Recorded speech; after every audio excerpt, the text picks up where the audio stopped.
Hello everyone, my name is Notepad and I write games for fun. So what are we doing today? Well, today we're going to be working on the Nechromancer's Guide to Dolls, a game about chopping up people and looking at using their parts to fix yourself up.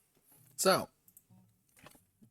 what are we doing in particular today? And did I do anything in the meantime? No, I didn't. I got busy yesterday.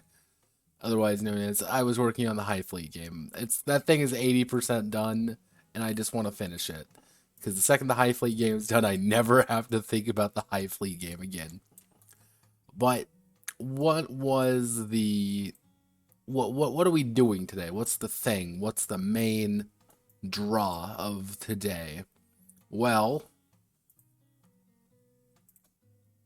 this right here.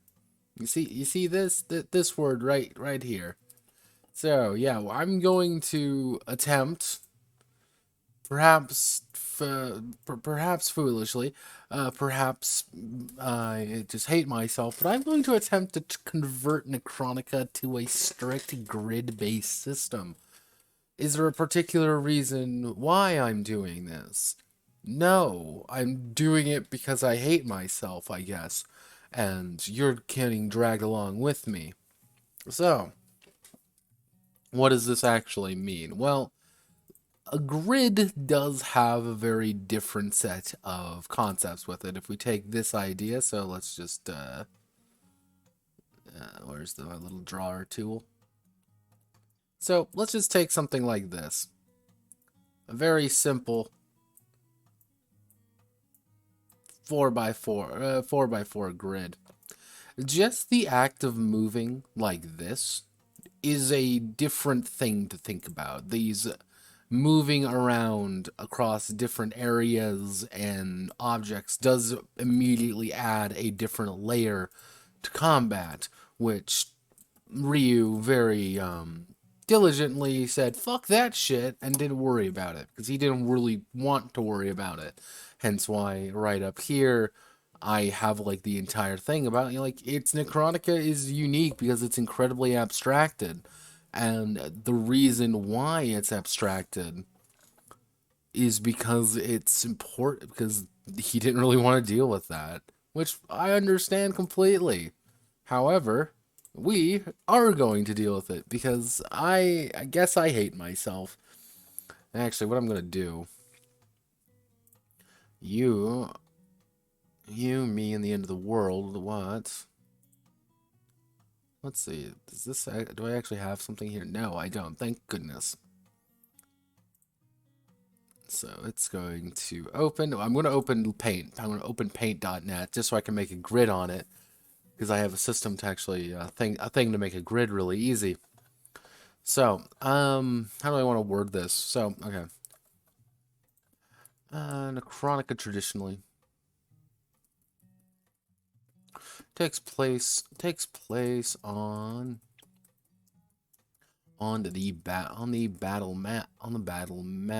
the battle map a five section, we should say a 5 section map of abstracted spaces and concepts being in Elysium means quote nothing in the terms of the game world necessarily as it's just a quote relatively safe place.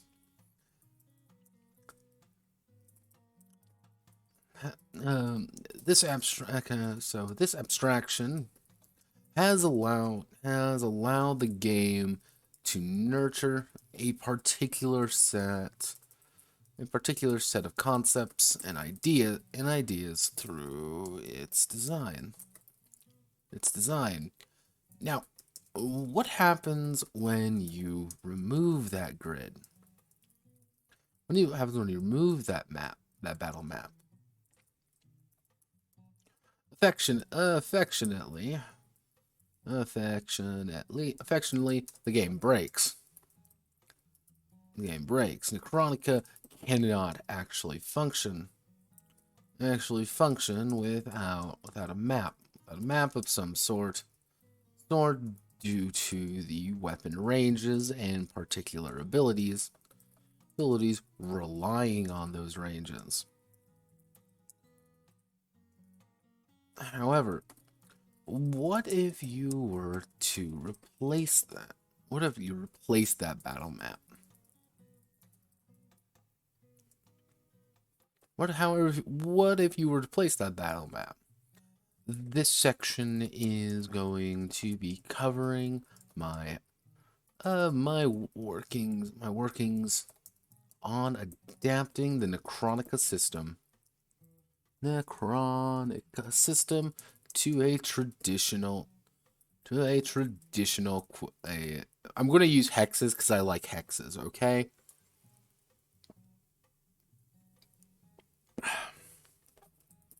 Hexagonal.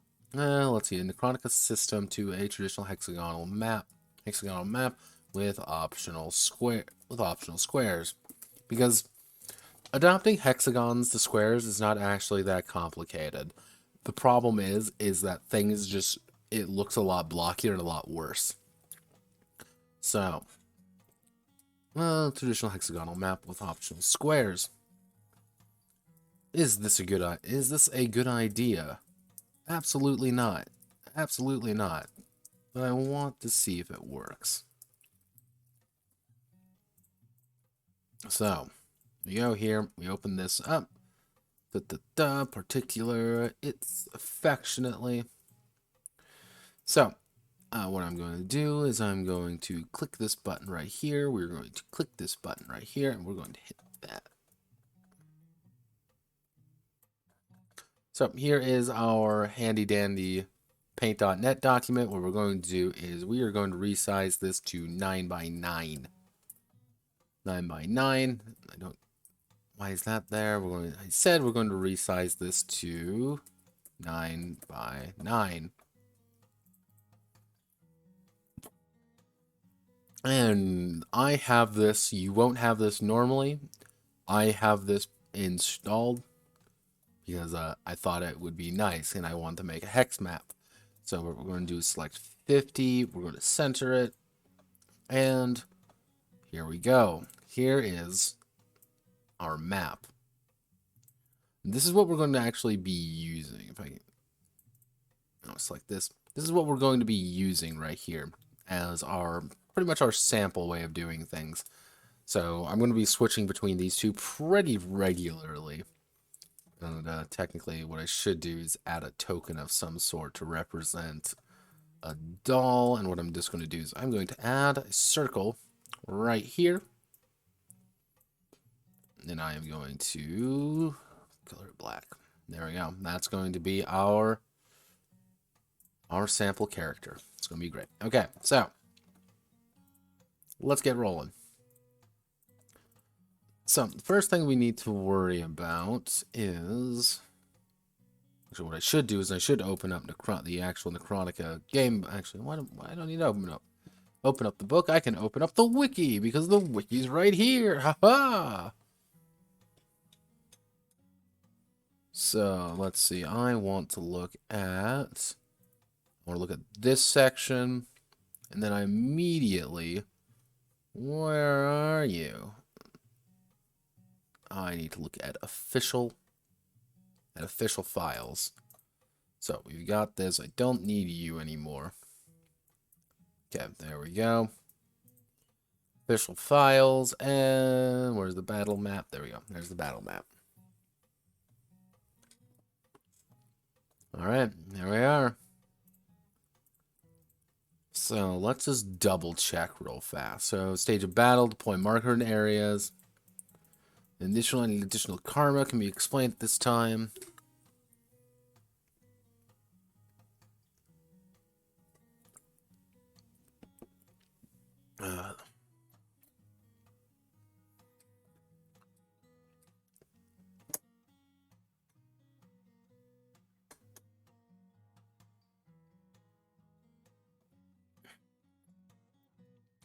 Okay, so let me I'm just rereading, just double checking it. Cost, reducing maneuvers, once per round, comp processing.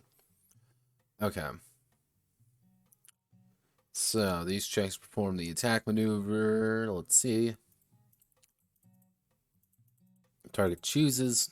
Location is hit.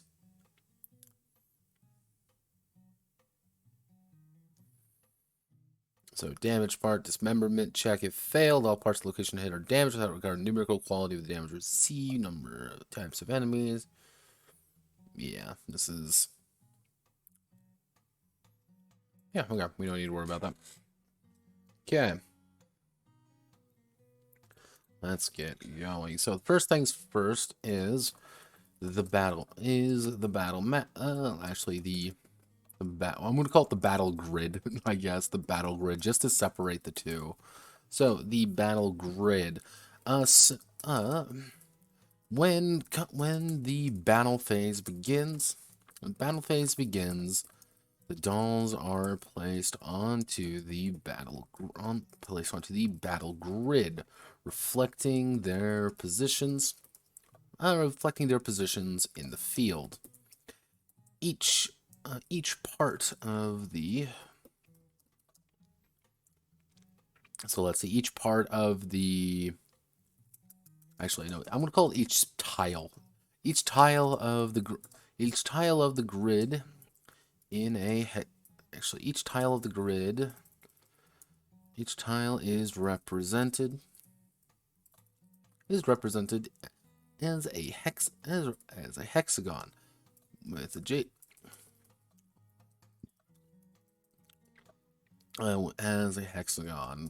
with the dolls being able to move across them, move to adjacent tiles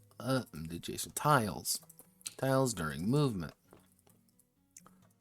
Okay, how do I want to word this? So it would be adjacent tiles during movement. Each tile is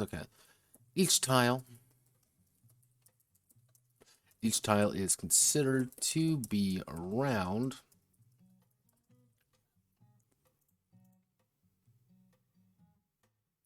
Okay, let me think this through for a second. So, hello phone. One of the big things is that this is this is your melee range. You can hit this is technically range 0. We would traditionally call range 0. That's too big. 36 there. So, and that would mean everything in, let's see, so 1, 2, 3. Everything roughly speaking, like this. Actually, it should be around you. So that would be 1, 2. You need to go there, and you need to whoop. Everything roughly around that is going to be what we would consider range 1, because 1, 2, 3. So everything in there, which everything is going to be based off of 3s, because that's really easy to understand. And because it's easy to understand, that's good. So if I want to move, let's say I want to move, so this would be, I can move 3 tiles, so it would be 1, 2, 3. So actually, what that would be is more like this.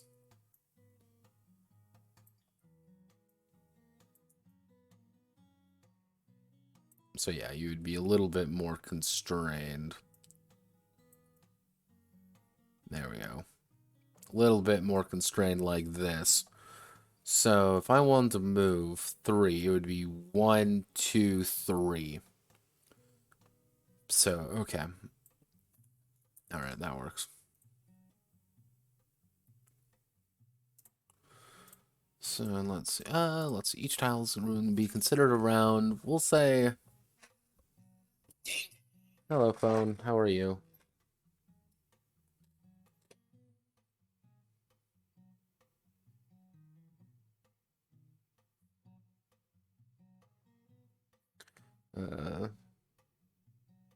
Let me just type that, because it's my mom, because she wants to tell me she's watching Bill and Ted. Because that is how my mother rolls, and because she likes to tell me things. A lot. So, that right there. So, let's see. With dolls being able to move adjacent tiles during movement, each tile is considered to be around a, a full stride. Let's see, yeah, a full stride for the dolls. So yeah, full stride. So that'd just be like a full step, like you're moving as fast as you can.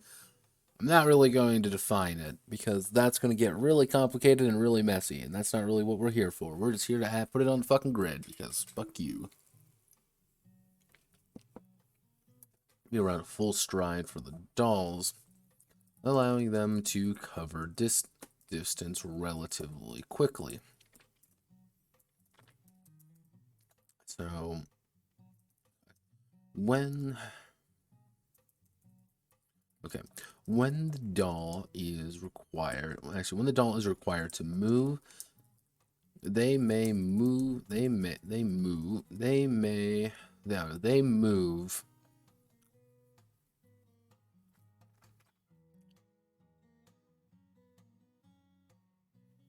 Let's see, because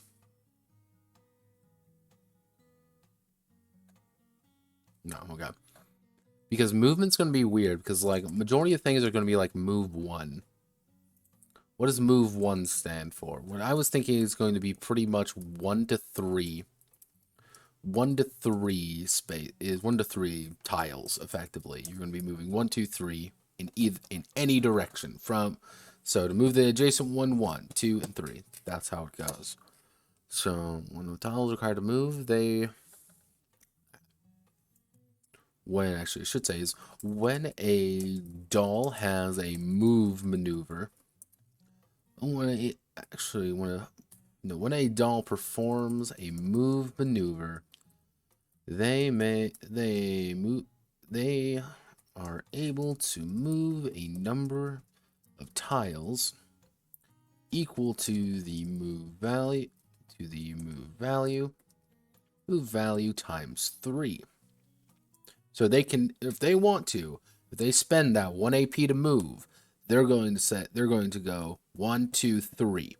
They can move up to 3, or they can just move 1. But is that worth your time? That's kind of the idea. Like, is it worth your time to go 1 or not? They're able to move a number of tiles equal to move times 3. If a doll is acted upon, with them being forced to move, they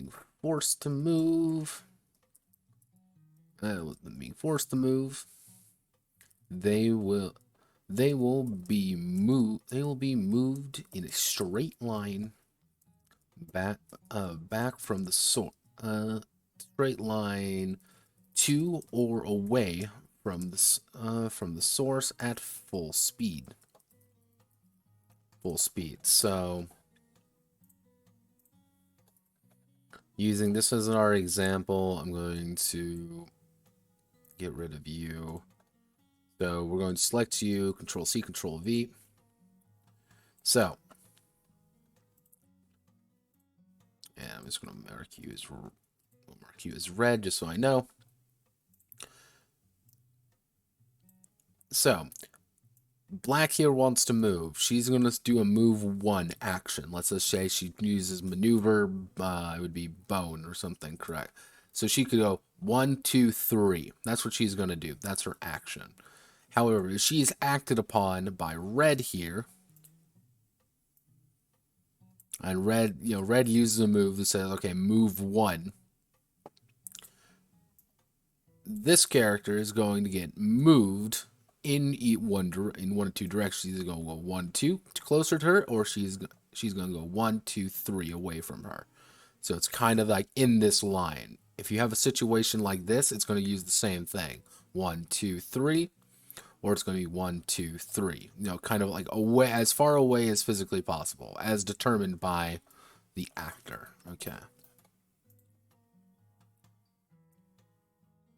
Nurse said this is going to be easy. So let's see. They will move in a straight line away from the source at full speed. Actually, they will be moved in a straight line to to or away from the source.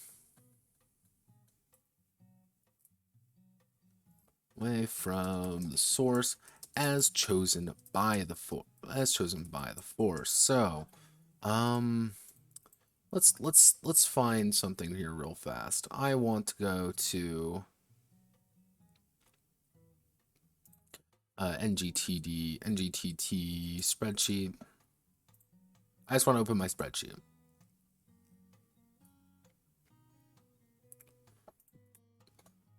I want to go to parts. And I want to type in, I want to find.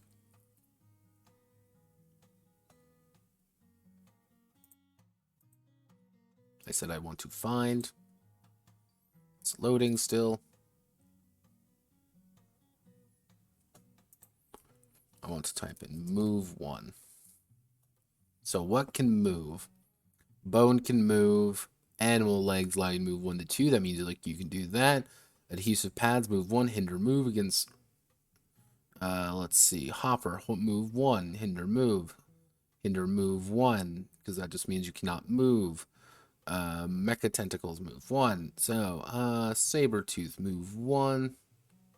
Wire reel 0 to 2 move 1. So you can pretty much shoving them back or pulling them toward you. That's how wire reel works. Yeah, a lot of this is pretty simple. A lot of them aren't really moving people around all that much. Like manipulators are, but that's again, that's hinder move 1. So that's not really. Let's see, move 2, move 3, move 1. This. Let's see, we got a move 1 right there. You cannot target yourself. Move 1 with a boost. With a boost. Let's see. Only this maneuver when you take damage. Move 1, hinder move. Move 1, hinder move. Move maneuvers performed at target cost them additional 2 AP.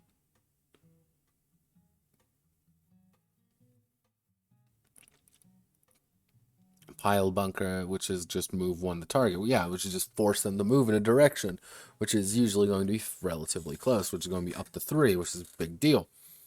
Move 1 to 2, which is going to be 6 tiles. So yeah, no, we're good. We're Gucci. We're Gucci. There's a few of them I know I'm going to have to deal with.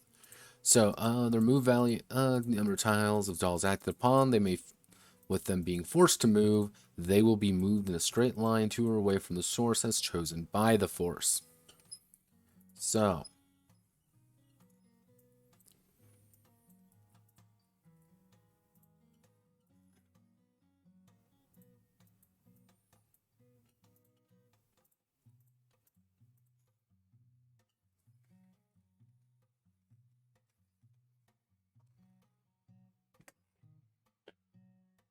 Oh, someone's cooking. I can always smell them when they're cooking. Let's see. The battle phase begins. Battle grid reflecting their positions on the field. When doll performs a move maneuver, they are able to move a number of tiles equal to move times the value times 3. Okay, so let's just take a second. What situations are we going to end up having to put ourselves in? Okay, now we gotta. Actually, so we need to do attacking. So range of attacks. Range of actions. Actually, range of maneuvers, I should say. Range of maneuvers. While on the grid, while on the battle grid, all actions, actually all maneuvers with range are considered to be within range for within range if they are actually no. Along the battle grid, maneuvers operate same as with. Let's see. Operate the same as with movement, with the range being 3, which is range being times 3. technically it'd be times 3 with range being triple. Actually, three tiles for each range range bracket, for each range value, I should say. For example, now we're going to apply an example because examples are good, everybody. Examples make life easier. So we want to go to, let's see, am I selecting this right? I need to go to data. I need to filter view 1. Filter view 1. Then we need to go to range. I need to discover what is the best range. Let's see. I want to do let's do a laser beam. Okay, like right there, because that's 0 to 3. Actually, what we'll do is we'll do a 0 to 1. Actually, what's a good like tier 1 option? This is a nice simple tier 1 option that everyone knows. Bolt head. No, I need to do karma processor, steel bones, hearts, patchwork tail, first aid kicks. So sniper rifle. So okay, sniper rifle's a good one. Sniper rifle has a range of has a range of 2 to 3. And what's another good one? Hand cannon. So yeah, we can do hand cannon, which is 0 to 1. And I need a large one. This oh. Then we'll do like an axe.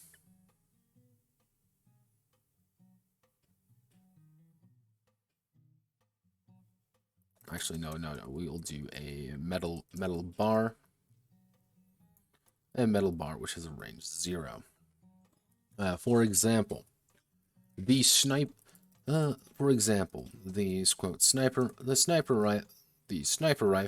has a actually no. We'll start with the for example, the metal bar.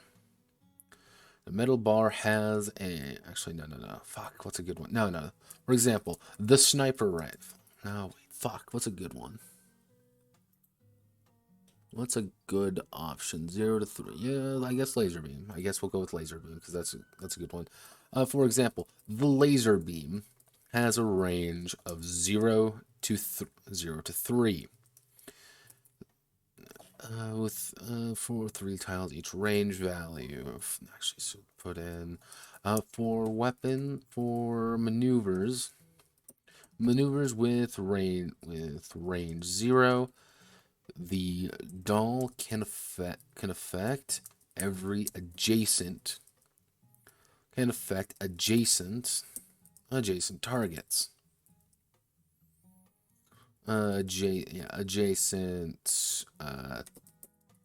to her. It can affect targets adjacent to her. That's what I want.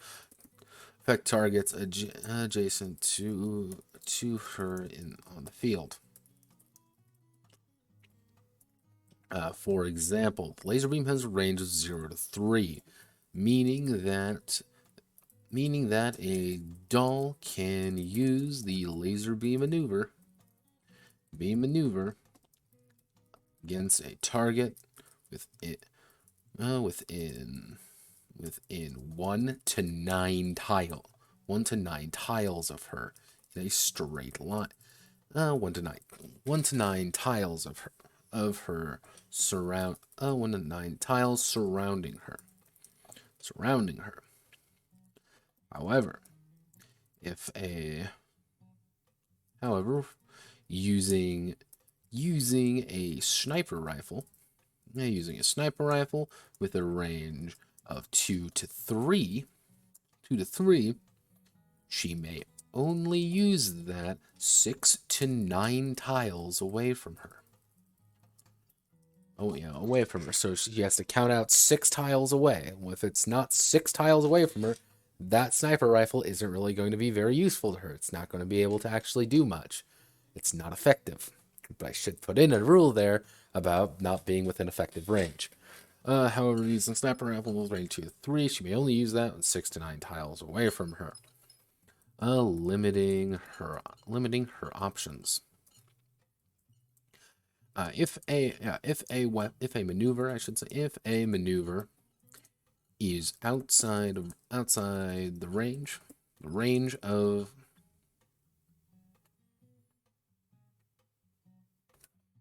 with a range yield can only use a target adjacent for in the field, quote, one tile, which let's put actually one tile away. There we go. So if a maneuver is outside the range, actually, if a maneuver is outside the range on the battle grid, the doll can still attempt the attack. Still attempt the maneuver, but is at a -3 to succeed. Actually, -4 to succeed, needing a critical hit to use the ability correctly. Use the maneuver correctly. Now, this is exclusively for one very niche scenario. Now, and something that Nechronica base does not understand. So, let's say I am right here. I am 1, 2, 3. I have 4. Like, I am technically within range. Like, I am actually, if she's right here, I am technically not within range. So let's say I have a range 0 to 1 weapon, so I can strike everyone at tile 1, and I can strike everyone 3 tiles away. So 1, 2, 3. So I can strike everybody around me. So just if I go all the way out, everybody around me can now be attacked by me, but she's out of range. However, she's also kind of in range. Like, she's like almost there, where it's like, well, you can attempt to make it, you're probably going to miss though. And that's fine. If you miss, that's okay. Like, this is okay in this present scenario. So you just gotta crit if you're out of range. Which I should actually put in. Is actually, if a maneuver is one tile out of the range of the battle. If a maneuver is one tile out of the range on the battle grid, the doll can still attempt the maneuver, but is at a negative. We'll say a -3 to succeed. So you need a 9 or 10 to succeed at the attack.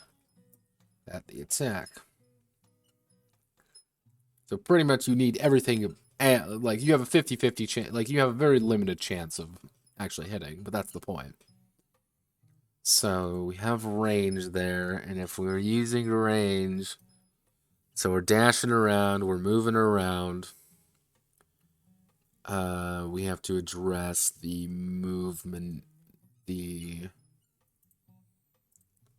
Let me see. So let's see. Around dividing the count. The count is divided by action points. Same as the maximum number of attribute points. So there is no actual ability to actually just say to move naturally, if that makes sense. Because everything has to be a maneuver in this game. Yeah, okay, everything is a maneuver. So as long as you have, say, your foot, as long as you have your bones down here, you can move 1. You always have it for 3 AP to move 3, which isn't a lot. Should I put in like a bump action? No. No, I'm not going to do that, because you have plenty of ways to move, and you are encouraged to start moving around. Like, that's on purpose, but maybe I am going to put in this. So range of maneuvers. If a maneuver is one tile out of range of the battle grid, the doll can still attempt to maneuver, but it Still attempt to maneuver, but it's at -3 to succeed at the attack. So what we're going to call is bump moving. So bump moving. During desperate straits, during desperate moments when the doll is just out of range and needing to escape,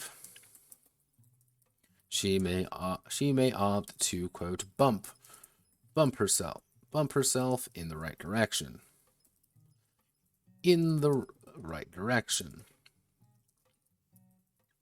A bump has the ball move one tile in any direction for 2 AP. This can be used only during okay, actually only after actually no. I may have to bump herself in the right direction. This skill is universal, I should say. This skill is universal and is taken by every doll immediately. Every doll free. And every doll for free. So we put it right here. We put you right there. Range of maneuvers. We make you heading 3.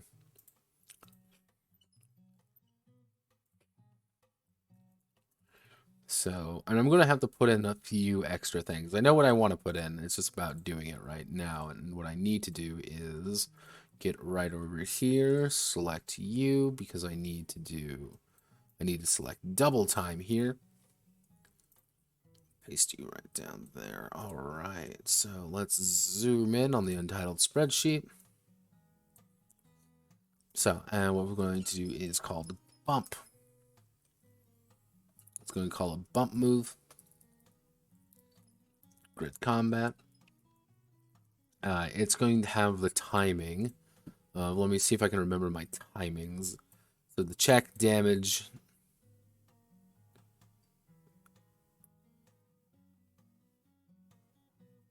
So let me see.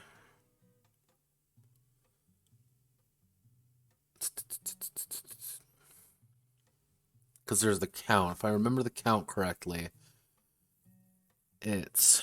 Let me see. I gotta double check. So, yeah, it's the action, the damage.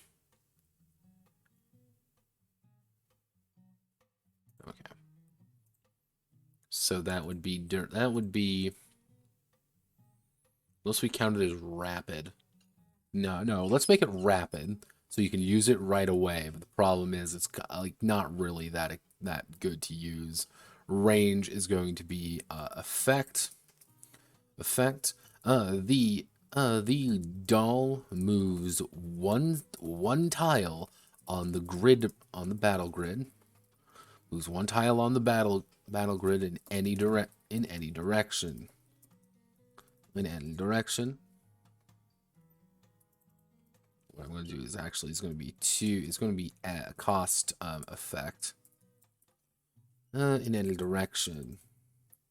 The first bump costs 2 AP, costs 2 action points. Let's see, in any direction. A doll can use their bump to any time during they can use their bumps during any time during combat, anytime during the battle phase, but starting at 2 AP, but increases the AP cost as 1. Starts at AP2. So the first time you bump. So the absolute first time you actually just do that little cheat move, you could say, little cheaty move. So for example, if I do this the first time, it's going to cost 2 AP. The second time is going to be 3 AP. Then it's going to be 4 AP. Then it's going to be 5 AP. Like after after once or twice, you're not encouraged to do it anymore. Like these were like your little get out of jail free cards. If like I'm going to get a fucking destroyed if I stay here, I'm going to bump myself out of the way real fast. Or, oh, hey, I'm going to bump myself a little closer so I'm within range. Or I'm going to bump myself a little closer so I can, put myself in an advantageous position. That's what that is for. That is for little microscopic moments that are very valuable to you. So, let's see. It starts at AP2.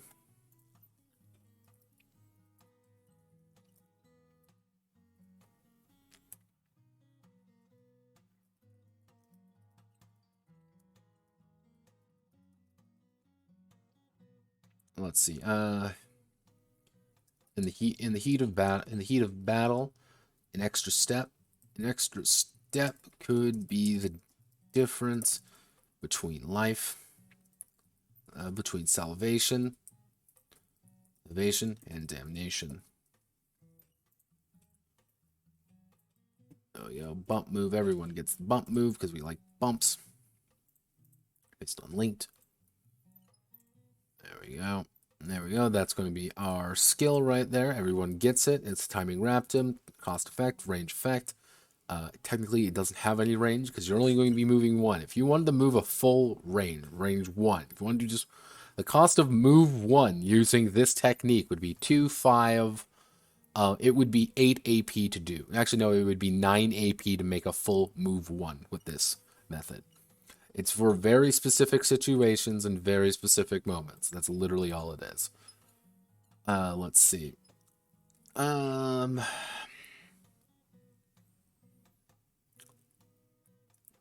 wait, I know what I have to deal with. Here.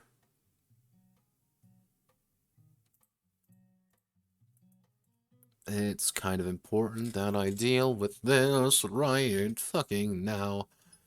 I need to go to damage. Damage.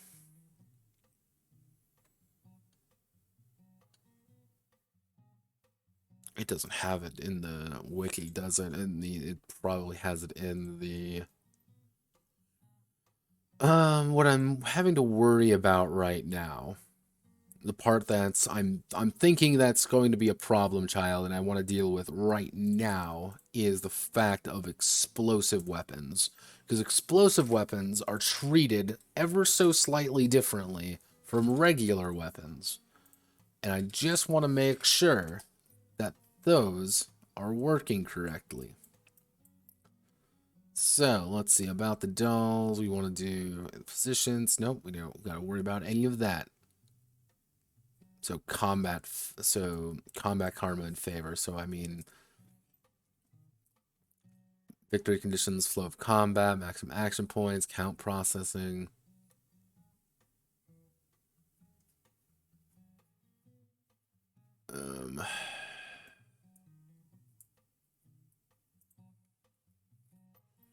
Control F. I need to find explosive damage because explosive damage is treated a little different. Okay. Special effects.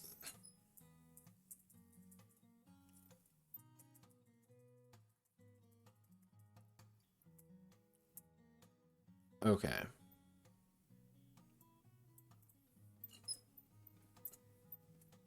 I need to do the conditions right now. So... Beautiful dozing, prank, role play.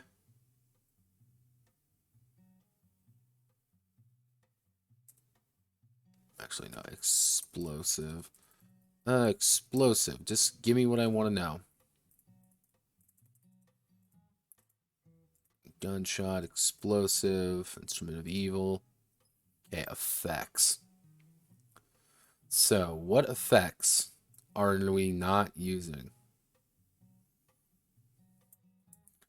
So, on the battle map, move the target within X.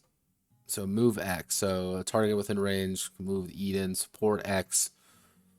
Cool. Hinder. Cool. Defend works still. That works fine. Hinder move. Reduced by target within a range. Execute a movement maneuver has range. That's fine. That's gonna work just great. So explosive. All right. Because this is how explosive is written. And I'm going to do select tool. So this is how explosive is written, i.e. poorly. Because the Nechronica book is formatted by Gibbons. I love all those Gibbons, but they're just formatted by Gibbons. Okay, so always written as XXX attack X plus explosive. When damage is applied, use an adjacent location in the damage location and same amount of damage. The locations are adjacent in order, so if the attack hits the head, you can only choose the arms. If the attack hits the legs, you can only choose torso. Okay, so... Alright, so if you hit your arm, then you have to hit your leg, then you have to hit the head. Okay, that's how explosive works. Which applies fairly well up here, but I'm going to add in a side note. Which I'm going to add in 2 side notes for this particular section. So we're going to do the new explosive rule, the new explosive situation.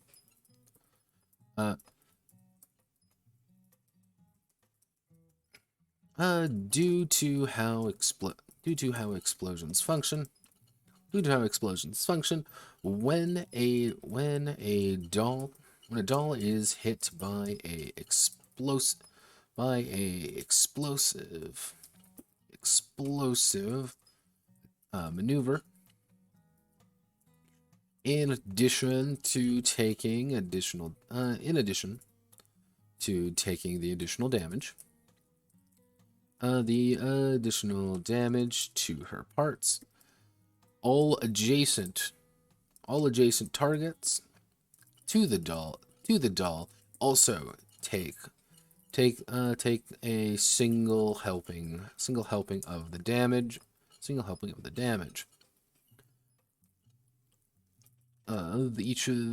Let's see. No, that would be how, because the idea would be if you fail to hit that, it's that you went wide, it didn't hit, something happened, and it dudded out.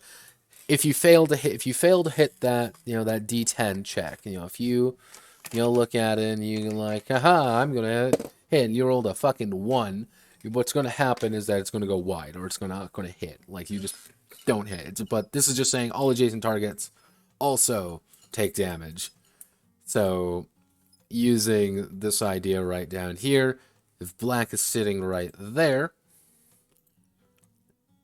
and red,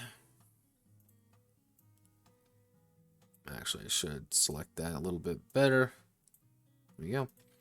And red is sitting right there, and black gets hit, like right here. If black gets hit, then red would also get hit by the attack.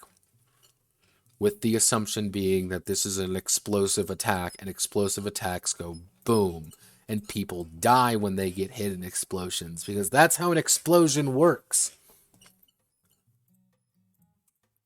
Explosions go boom. So, now we have area attack. So, area attacks. So, then we have area attacks. Let's see if it is. All those present within the area are damaged. Actually, should this be an area attack? No, wait. God damn it, Ryu. Why do you have to name these goddamn things the same thing? I am still going to keep the explosion, though.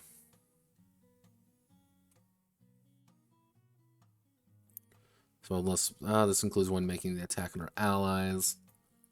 Let's see. The area attack. Area attack. The new area attack.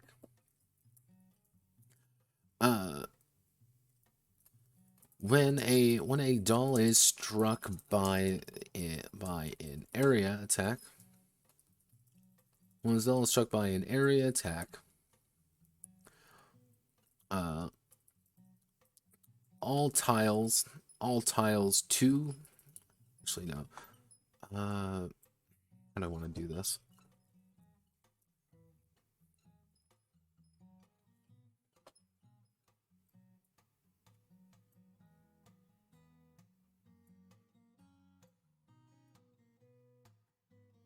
Because there's 3 attacks that are a little bit odd.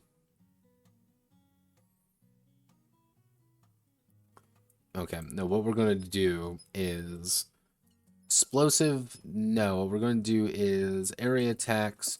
Area attacks are focused. So actually, the new area attack. When a doll is struck by a quote area attack, they will take damage as normal. Take damage as normal. And all tiles with actually, no, and up to two tiles, and actually will take damage as normal, as well as all dolls and creatures, within 2 tiles of the impact area. Within 2 tiles of the impact area. If so, yeah, okay, that's the new area attack. So technically, area attack effectiveness is both reduced and increased, because it's within the same zone, except it's going forward. You are covering effectively. It's going to be, so it'd be 2 up, 2 to the side, 2 to the side. So it would be 1, 2, 3, 4, 5. You're pretty much covering almost a 5x5 area with a single attack. However, the issue is, and this is the compromise, instead of hitting everybody in a single area, in a single one of 5 areas, you're hitting everyone in that 5x5 area, which is pretty big, which is significant. Don't get me wrong. But it may only be like one person, or someone could try to like bump themselves out of the way so they don't get hit by an area attack. That being the catch. Okay.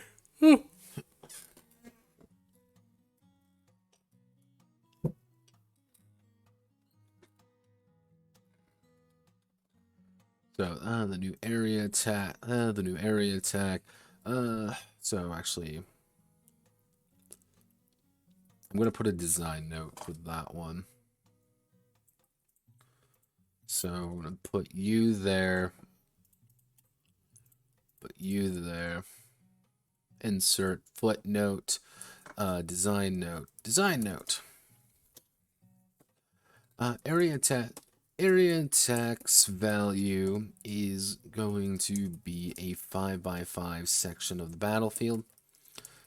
5x5 section of the battlefield, allowing.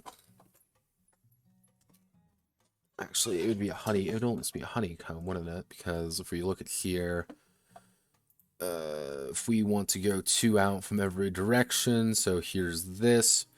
So it would be 1, 2, 1, 2, 1, 2, 1, 2, 1, 2, 1, 2, and then you would connect everything effectively.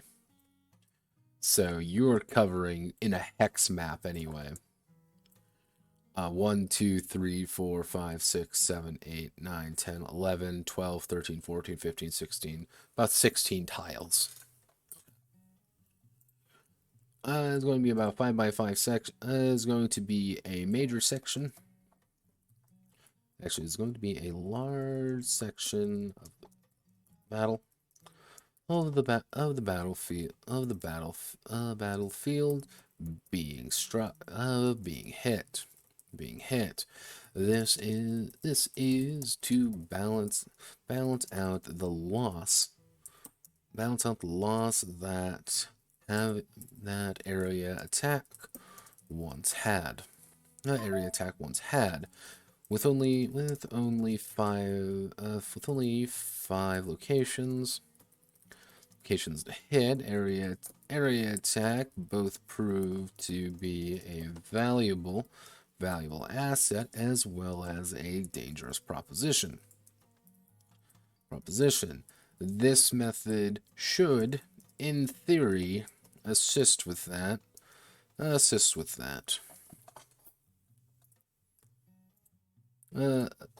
In theory, keep this value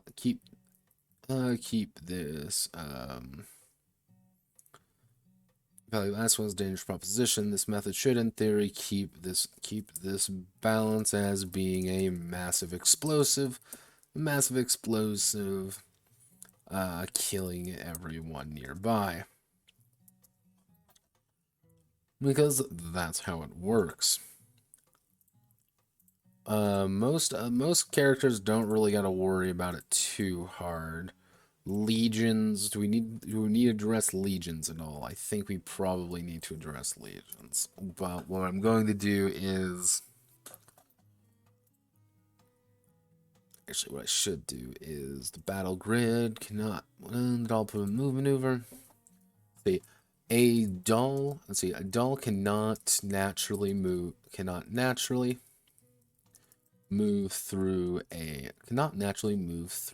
ally. Cannot naturally move through an ally or enemy. Move through an ally or enemy. However, if being forcefully moved in a full direction, the source of the movement may decide to shove an ally doll along with the shove a sister alongside the doll, or stop them at the target, or stop them when confronted with a blocking object.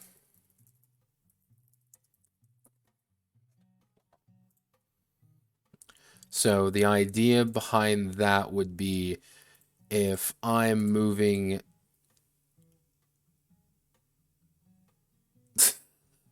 yeah, welcome to Nechronica. This being knee deep is a little bit of an understatement right now. So in theory, this is how it'll work.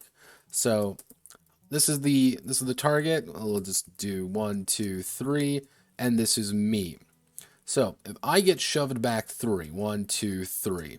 Actually, it would be we'll do 1, 2, 3. I would be here now. I've been shoved back 3.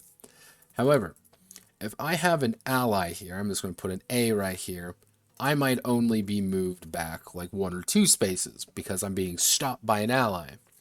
Alternatively, what could occur is this, where I'm being moved back the full way alongside my ally. So it's kind of that idea of like, how does the source provider want to kind of do that? Because on one hand, possibly, shoving them only a little bit, adjacent to an ally, adjacent to somebody else, may be appropriate. Maybe you want to do that to set them up a little bit. Or maybe moving everybody back. Or maybe you want to throw them into an enemy. Like, hey, I'm going to pile bunker a doll straight into a legion because I damn well know she isn't going anywhere anymore and she is going to get tore apart. So who gets to control the units being shoved get moved, the shover or the shovee. So this is how Nechronica normally works. Let me bring up the spreadsheet. Is that you have everything is a maneuver in some direction. To move, you have to use a part. So if I want to move 1, Normally what you would do is you would trigger the bone, like you would trigger like your bone, for example, as you can kind of see like right here, is that you would normally have to trigger a move. So this is move 1, range self. So you yourself are doing this to yourself. You're moving 1. Because normally, moving 1 would be moving something from like Eden to Elysium or Elysium to Limbo. That's how move 1 works. Or Limbo to Elysium, kind of back and forth. With this one, it's just 3 tiles in a normal situation. So if you are in a situation where somebody moves you, if somebody uses a maneuver on you to move you, which is possible, by the way, and that there are a few moves that allow you to do that. Wire reel here is a good one. The person who used that move, who used that maneuver, is going to be the one controlling you. They're going to be the one saying, I'm going to use this move 1 on you, and now you're getting shoved back 3. Or I'm going to pull you toward me for 3. And that's kind of the draw there. Like, you can shove somebody back, or you can drag them toward you. Maybe you want to get into a fight. Maybe, hey, no, you're coming with me. But is shove an action that controls self, or the result of someone else moves? It's a little hard. Like, how it is, and what I'm having to understand, what it's kind of difficult to think about is what occurs when a target is being forcefully moved into another object that's not being acted upon. Do they stop, or do they move that object? I'm going with the idea that they're going to be able to move, that the shovey.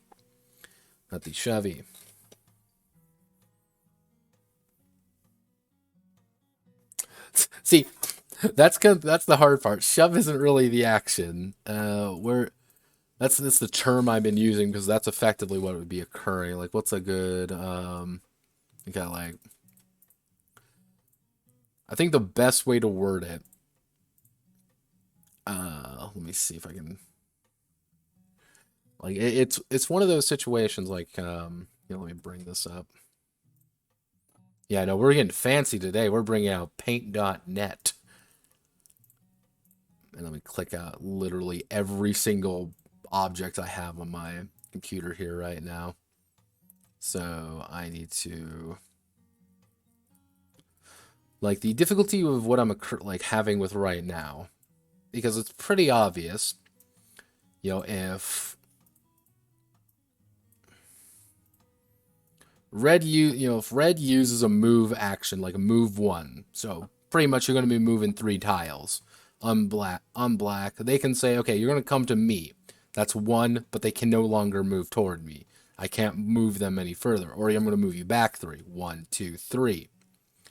What the problem is I'm having, and what I need to kind of address, is if red says, okay, black, you're getting moved back. I'm going to say, I've used a move on you. I've used a maneuver. And you're going to be moved back. Move 1, what happens to green now? Or what happens to black because green is standing there?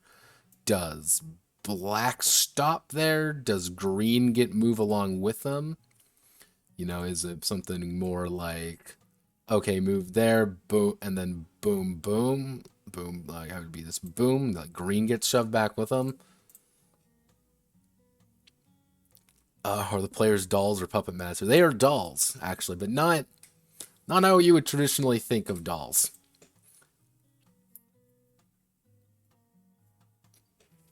Yeah, that's where it's getting a little bit messy.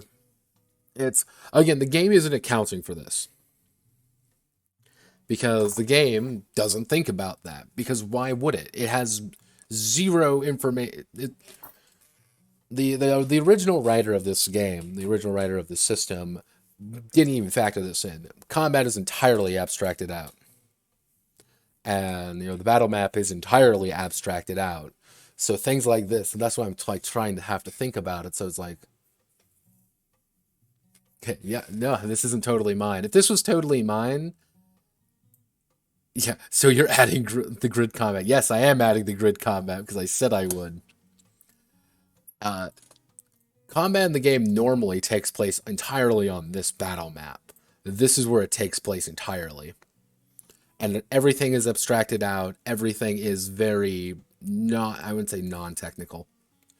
Yeah, no, sorry. Like this is me kind of going over it in my head repeatedly. Like, okay, what's going on? This is the base game is called Nechronica. Nechronica is a Japanese tabletop RPG. Very fascinating game. Love it to death. I think it's a very I think the correct term would be tactile game because to give you an idea, every single character is composed of these parts. Some are basic, some are advanced or reinforcement parts, and that is how combat actually plays out. And if we go to my character sheet here, for example, this is my sample character I made. As you can see, she has things such as a brain, eyeballs, jaw, fists, forearms, shoulders, cracked flesh, adrenaline, all these different things. Because the core idea of Nechronica is that you are undead. That's where the term doll comes from. You're being controlled by the, quote, Necromancer in a way. Are these battle angel type dolls? No, you are undead abominations of God tier dolls. The term dolls is literally used by like the main bad guys because they are weirdos. Like, and they're supposed to be very, very uncomfortable. That's the idea. Like, the necromancers are not fun to deal with. They're very scary, and that's what they're presented as. And yeah, in Japan, Lamau, Japan, one of the ideas is that every single part of your body can get torn off or damaged or injured. It is entirely possible to have half your brain, have half your head caved in to an attack, and you can still move because you're undead. Getting shot in the chest isn't really that bad. That isn't like, oh, I've been shot in the chest, I'm going to die now. It's, I've been shot in the chest, my spinal column is gone. Like, my spine is now over there, and I'm in pain now. It's a very fascinating game in that regard, and it is a very technical game. It is a very finely put together thing that is snapped perfectly into place. I have taken a hammer to this, effectively, breaking it in half, and then trying to, like, fit it together using Play-Doh and duct tape. So these are like some of the questions I'm having to ask myself by reverse engineering the game almost. And then re-engineering it. Like, it's like, oh, sweet Jesus, Mother of Mary. Like, some of the other things, like, I've added a few things to this game already. Like, this is a 22-page document for a reason. Like, adding things like a skill system, because technically, the game has zero non-combat stuff. Like, the game is not designed. Yeah, effectively. That is exactly correct there, Dragoon. Every single part of you take damage. It is a very visceral game and very mean sometimes. Like, it is very lethal if you want it to be. Like, you have a few, I would say, like, dummy, quote-unquote, dummy parts, like entrails. Your entrails don't do anything. But you also have things like your spine, which your spine may not be useful, but you can use your spine to discount certain other actions. Because the big thing is this system right here, the action point system. Because action point, yeah, last time, yeah, last I checked, the spine was super useful. It is if you're like alive. To them, not really. Because the big idea is like everything is built around this action point system. And that kind of determines your initiative as well as what you can do. So if it's my turn, like say here for example, if it's tick 9, I can perform an action. Let's say I want to use my, I'm looking at here right now. Oh, I want to use my jaw to attack you. I'm literally leaping at you to rip you in half using my jaw, I'm going to have to, take away 2 of my action points, which is going to reduce my initiative down a little bit until it hits 7, and then I can get to go again. It is a very, very meaty game in that regard, and you can die very quickly if they, Necromancer Destruction Derby. Yeah, and trust me, the enemies are also built like this, and except they have far more parts and are more horrifying. Like, it's a very thematic game. I adore Nechronica. I actually did a video of it on my channel. I love it to death. I think it's a fantastic game. I'm doing this solely for 2 reasons. But you get to loot your opponent and reassemble. Yeah, that is literally what the end of the battle phase is. At the end, if you survive the fight, you tear apart the enemy and you get to fix up your parts. You're like, hey, as one person joked, it was just like, hey, do you have entrails? I got some free entrails here. Does anyone need to replace? Like, it's solely for 2 reasons. Yeah, like, like, hey, you got some free entrails here. You need some? Yeah, okay, here's some entrails. Like, your eyes got, violently removed from your skull last time. Take these ones. The issue with Nechronica, and again, one of the reasons why I did it, again, solely for 2 reasons. One,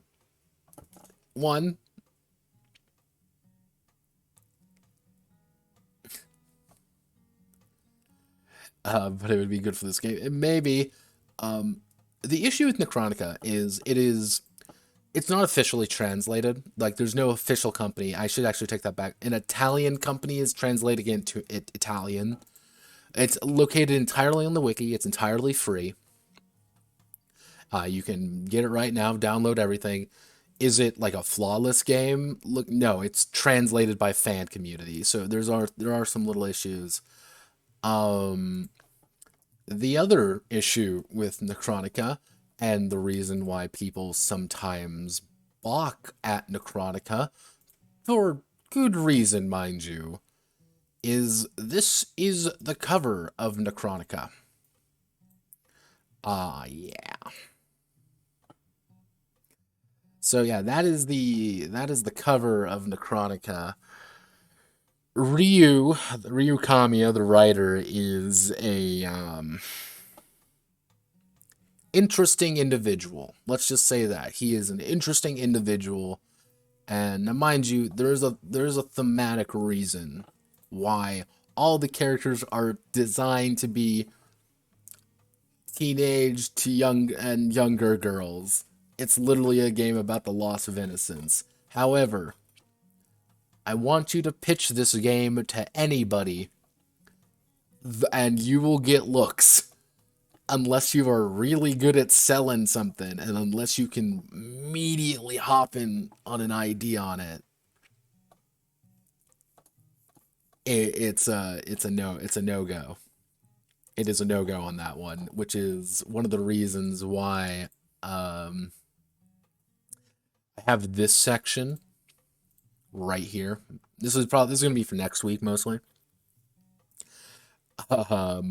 Which is going to be me adding in a bunch of options. It is going to be me adding in a bunch of options for... See, that's the issue with Nechronica. Well, that is a major issue with Nechronica, is that retheming is hard. Retheming is really hard to pull off at some points, because it's just how the parts are written, and how the game is written, and how it's not just robots. Mutations. An entire separate section of the game's parts are dedicated to, where is it? Mutations right here. And some of these can be used. Other of them are like, oh, I have liquid rot. Literally, my skin is rotting perpetually because I'm undead. Or, boy. or slime, bloodstained holes. And you could say, like, oh, well, just remove them. Like, just remove all the mutations. But if you remove the mutations, you lose out on, I believe, about, you lose out on quite a bit of options. And those are some of the fun options, too. And you can be like, just robots. Just robots. But then, mind you, there are things like maggots and slime, which, again, you can try to make it robots. It's harder. There's a little bit of wiggly woggling you gotta make it to make it work just right. And it's yeah, I mean, again, it loses the flavor, but if the point is to change the flavor, it seems valid. Yeah, people have done it. I'm not going to say people haven't done it, but there are points in this game which don't really like you doing that. And it's kind of hard to go over everything with this game in just, like, one sitting. War Machine, have I ever played the War Machine miniature game? No, I have not. I have not played War Hordes. I had a group of people who played the shit out of it and loved it, but never played it myself. I know one guy. I knew one guy who played the RPG Iron Kingdoms, the RPG for that. That was weird. Yeah, that was, I've been seeing I've been thinking about looking at the Iron Kingdoms game for a while now, just because it was kind of a weird one, and it got up like a 5e book, which everyone was like, why? But why? Which if you ever want to see people who are just saddened, it was the fact that that book got a 5e treatment. I'm like, oh no. But like, yeah, one of the big things I do plan on doing in this game is adding in these options for people who don't want to play children. Some of them are a lot easier to think about. Like, I'm going to be effectively like, here's how you fluff it for robots. Here are an entire separate section of stuff. Like, here's an entire thing. It's literally for that. That's what it is for. Uh, yeah, Iron Kingdoms is apparently pretty good, and it keeps like the same mechanics, the first edition, but then they moved on to the like 5e version. Here, like Iron Kingdoms. Yeah, Iron Kingdoms 5e. And everyone was like, oh. Because War Hordes, that was like the chosen one for a while there. Like, this is the 40k killer. And then it just didn't. And everyone was sad. Like, I was like, that's cool, but I'm like, not like, oh, it's 5e again. Yay, 5e.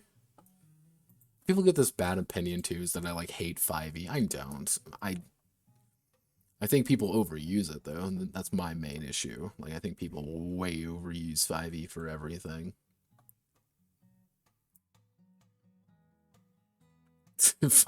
Yeah, Kingdom Death Monster. Yeah, like, the people who play Nechronica, the people who really like Nechronica, love Nechronica.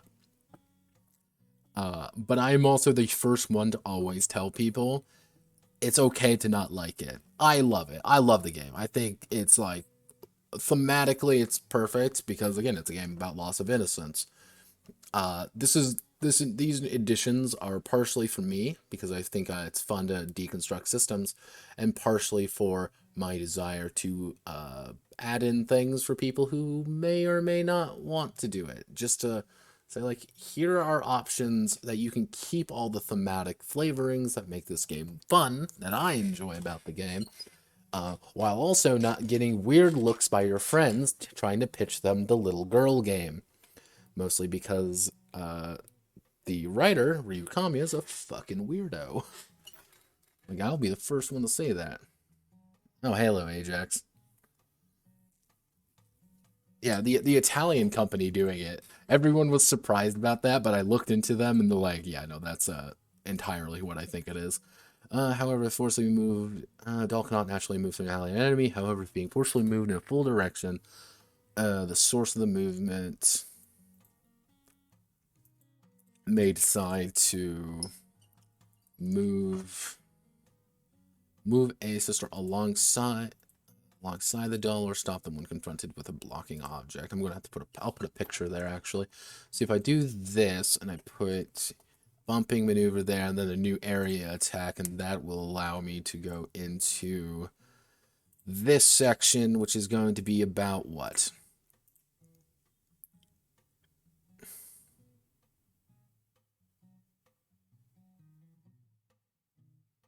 Approach potential players, say if you board if they seem they don't like it. Yeah, pull out my X card. Hello, gamers. You ready for X cards? Can we even like X? Can we even use X cards anymore? Like, I haven't seen anyone use X cards. Everyone uses the fucking veils thing now. That's the new hotness. I'm like, okay, like, what the fuck? Like, all right, cool, poggers. Like, let's see. Bump move, grid combat, rules maneuver, the battle grid. What am I looking for? What am I thinking of? What am I thinking of? I feel like I'm missing something here. I know I'm missing something. What is it? Let's open up the PDF. Area attack, that works. Chain attack doesn't really need to do it because that's pretty standard. Dismember, that doesn't really need to be moved. Like, target within range. Executing a movement maneuver has its range reduced by X. By negative X. Target within... Hinder move's fine. Poorly translated, but fine. Okay. What am I looking for? What am I feeling? Oh, I know what I should add. I should add in...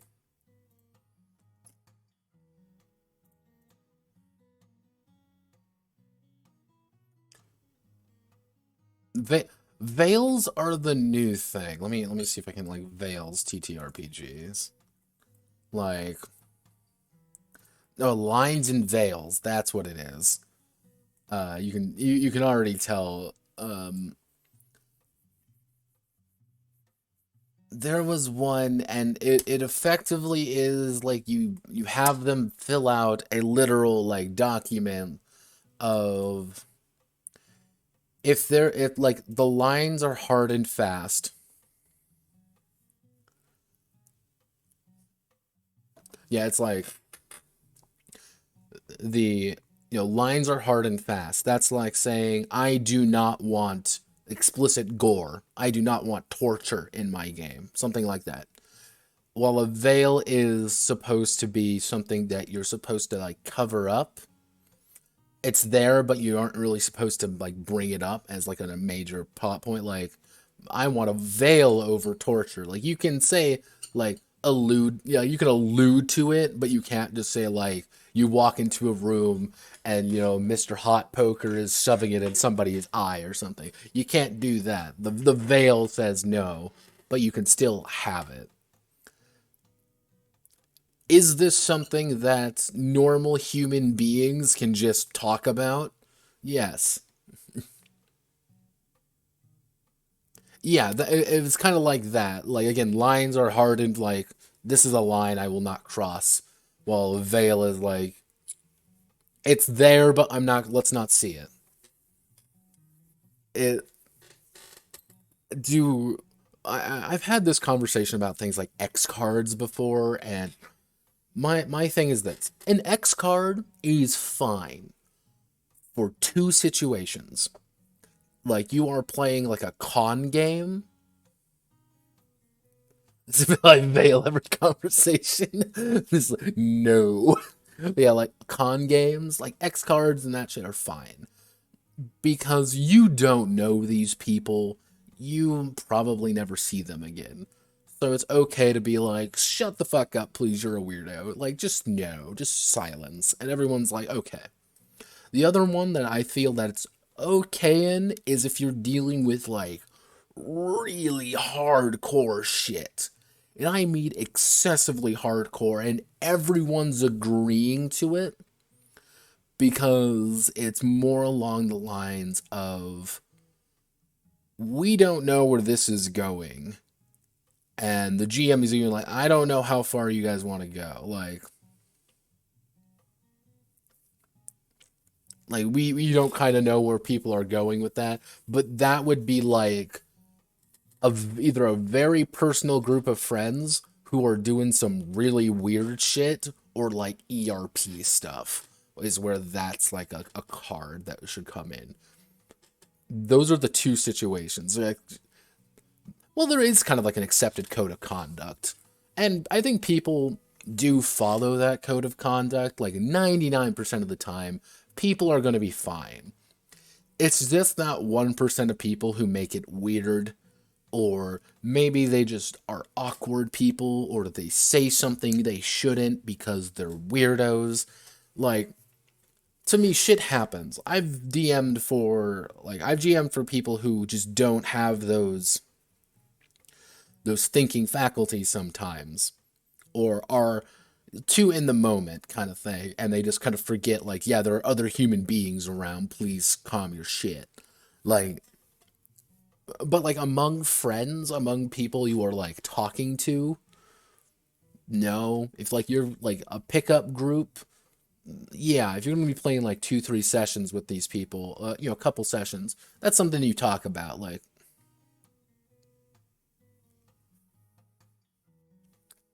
yeah, exactly. Like sometimes you don't know what's gonna happen. Sometimes you're gonna get good experiences, and other times it's gonna be like, fuck, shut the fuck up. But like, and I've walked in on those. I've walked in on demo games going wrong before. I've also walked in on great demo games. Like I let them do their own thing. They do their own thing, and you usually at that point, it's not like an X card. It's them telling you to fuck off. Like that's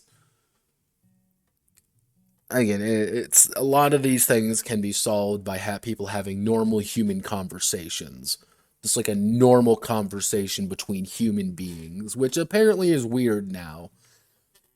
I don't know. Is that weird? Is that like a weird thing that people have like communications? Like hot commodity, those normal conversations. Like, is that like a weird thing? I've been noticing that more recently. Like that sometimes like people get like really passionate about that. I remember one, it was on the TSL video. There was one person being like really mad at me, being like, "Well, you don't use these safety cards because but your friend, like the people you play with are maybe being under threat and stuff." I'm like, I've been playing with these people for like 8 years. I know them perfectly. Hell, we've shared shit. Like I've shared shit with them. They've shared shit with me. We got enough shit on one another to, like I'm not like I feel comfortable talking with them as people, and I will say, don't do that again, or they can tell me, don't do that again, and when I'll be like, okay, because you're my friend and I am your friend. That it's like I don't know. I see it every now and again, and sometimes like the like, oh, make sure you get the safety tool. Sometimes I think they put the safety tool things in there to pad the word count out, because it's just if you don't have it, you look bad, so you just should have it to look better. There's no other reason. Let's do stunt move. Actually, no, we want to do obstacles and verticality. Yeah, obstacle. Yeah, apparent. Like I don't usually have it. The game you're working on needs a cover letter. Um, Honestly, with Nechronica, and it is very much a Nechronica is a kind of game that you can either make weird or you can make it fine. If you pitch the game as this is a game about the long lost sequel. Humanity is dead. You are all undead. You are searching for these fragments of memories of your past, and you are fighting against untold horrors as innocent creatures, effectively. That's fine. I think nobody's going to be like, that's disgusting. That's fine. If you pitch it as this is the lolly game where you are all zombies prepared to get brained, yeah, people are going to be like, you're a fucking weirdo. That's it's very much approach with this game. And if you approach it from that first angle, the game's great. You approach it from the second angle, it's hard. The problem is Ryo Kamiya, the writer, is a weirdo, and there are actually two replays, actually two like pretty much people in Japan, like there's a big thing in Japan called replays, where they write down what happened in a session effectively as like a book. And there are two replays that I will frequently cite. One where they play bonobos, bobobos, monkeys. They play monkeys effectively, and the other where they play old men, which is actually the inspiration for Battalion Z. And same mechanics, same everything. The game played just fine. The only difference was one they were old men and the other they were monkeys. Like that was literally it. And it was still about those same themes and same concepts of just you're getting ripped apart, you are going to, expire probably. With the monkey one they ended up getting out if I recall correctly. And the undead and the OG San one, the entire thing was that they were breaking down and they were going to die at the end. It was just how do they die? Do they die on their own terms or do they not? It's one of those games like it's hard to pitch, but Ryu has done a few games that I've gone over. I think like his probably the game people best know. Actually, this is the second best known one probably. So this is Golden Sky Stories. This game can affectionately be referred to as so aggressively Ghibli it hurts because it's a Ghibli movie, the game, down to the point where there is zero combat and everyone uses the power of friendship to solve their problems. And the maid RPG, where you play maids and an RPG. That's it.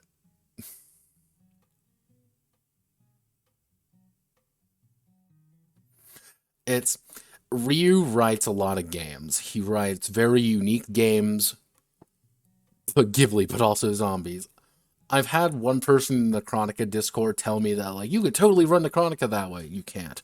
Uh, mind you, nobody's zombies in this one. Technically, in Maid, you can roll it on like one of the 1,000 different fucking charts in that game.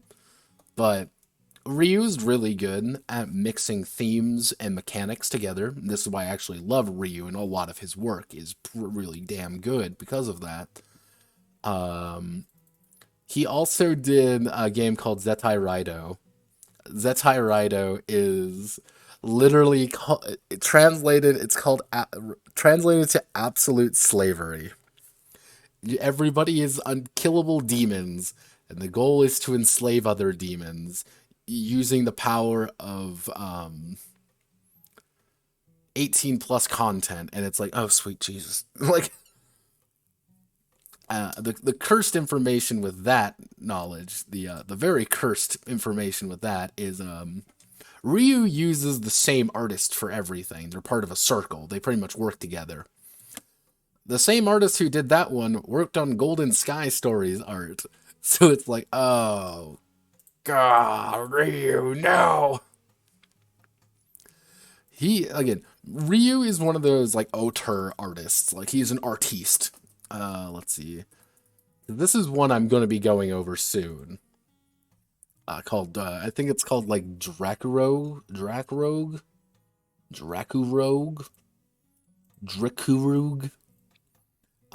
He also designed this game, and it's about vampires who killed the sun. It's like, fuck it, alright. I'm in. I want to know what goes on. Like, Ryu's an interesting duck. He is someone I kind of aspire to be like in a way. Very, very artistic, very interesting. And the thing is, like, he's mechanically really damn good. He doesn't use things like PBTA or anything like that. He says, fuck that shit. I'm doing my own thing.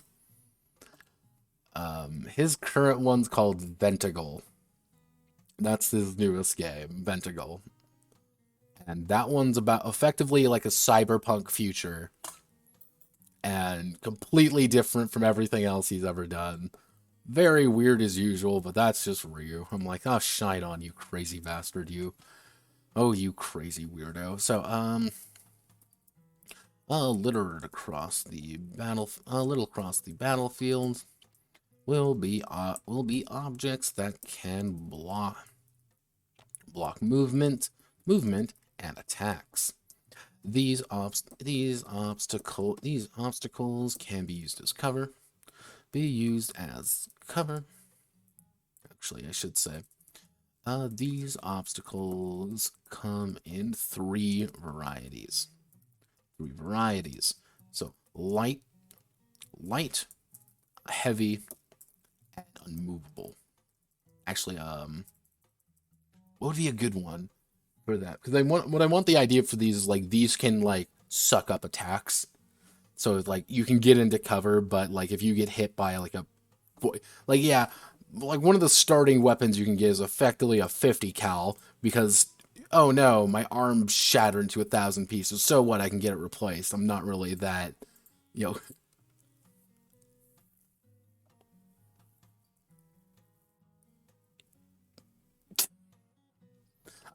You tried so hard there, Ajax. You tried so hard there and just fell right on your face at the end there. So close. So close yet so far away. I get you, I get you. Let's see, light, heavy, and then unmovable. Yeah, we'll go with unmovable. Light. Can absorb what? Can absorb a single point of can absorb one. Actually, let's absorb a single attack from a target. From can sort a single attack. No, you have to live with your failure there, Ajax. Sorry. Can absorb. Actually, I should say absorb up to 3 damage. Actually, up to 2 damage. Can absorb up to 2 damage. Can absorb up to, let's say 6 damage. Like, it's hard to damage them, but if you hit them hard enough, like, it's gonna break. A movable cannot be destroyed. Light and heavy objects can be destroyed when placed under significant stress by attacks, shattering apart and being rendered useless for cover. Unmovable objects cannot be destroyed, and will always provide cover as long as the doll or their target remains behind cover.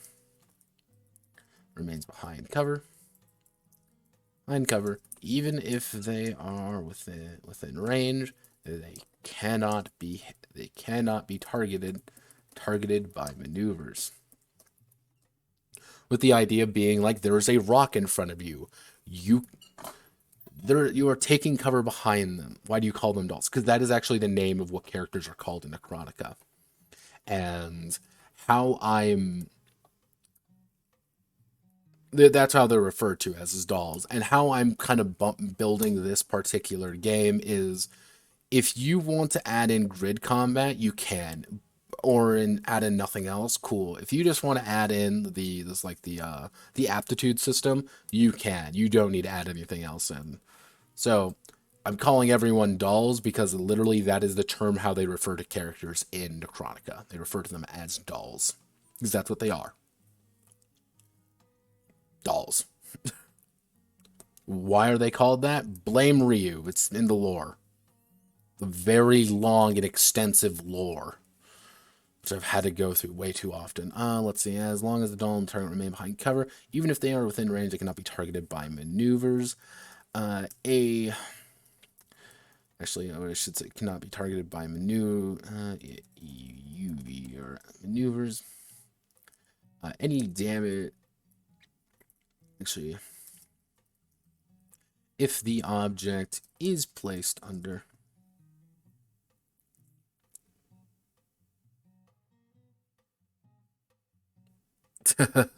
No worries, Dragoon. No worries. You know, Godspeed with the Arcane fan. I still need to watch that show. Part of me still is like resisting it because League of Legends, but apparently everyone wants me to everyone wants me to watch that fucking show. I'm like, I played League for too long.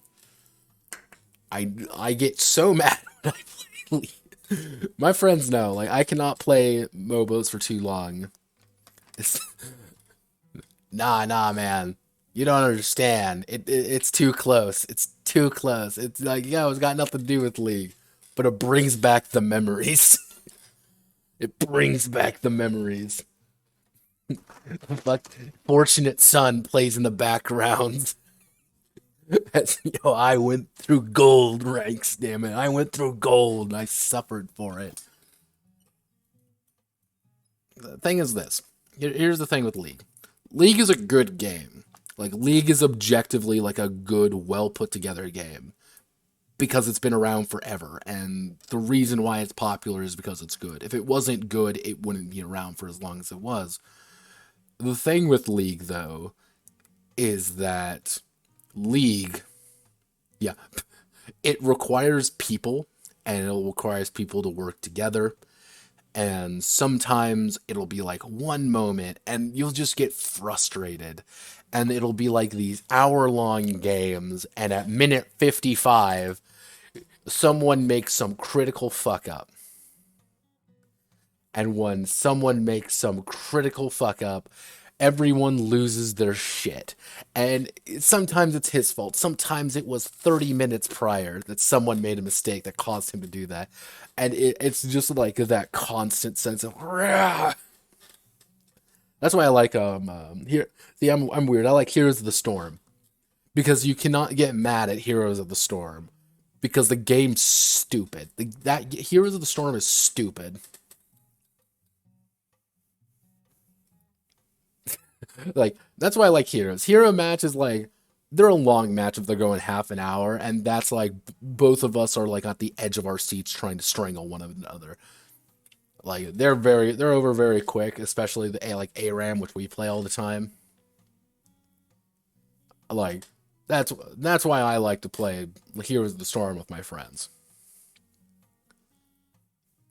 Yeah, like, League could go on for a while because, like, just how the game is structured, it really wants you to take your time. Like, see, I haven't actually, like, we've been playing Barotrauma a lot lately, and I love Barotrauma. I love that game. I think it's a blast.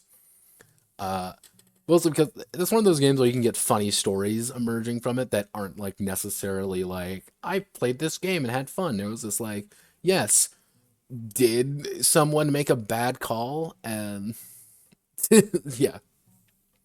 Yeah, I've seen some of the animation in Arcane, and it's like, damn, that looks good. Damn. And it's all funded by the Chinese. Damn. Damn.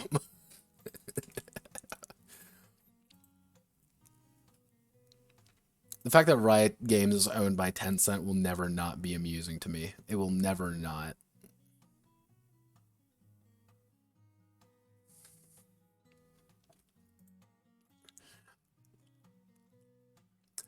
See, Tencent owns a lot of things, and it makes sense because Tencent also, I think Tencent also, does Tencent own Honor of Kings? I'm like 95% sure they own Honor of Kings.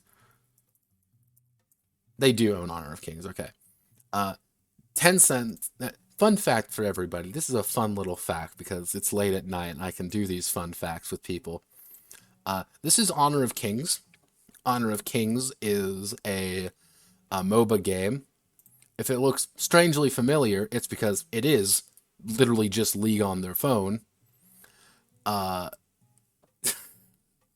this is one of the highest grossing games of all time. And when I mean like all time, I mean it's millions upon millions of dollars annually. It's made like, I think like 2 billion in its lifetime. Like, do they own Genshin Impact yet? No. Who owns Genshin Impact? Like, yeah, all right, see ya, brother. Who who owns Genshin Impact? I'm actually curious. It's MiHoYo. MiHoYo owns them, and MiHoYo is an independent company. They do their own thing. Who do they own? Based out of Shanghai. I actually didn't know that.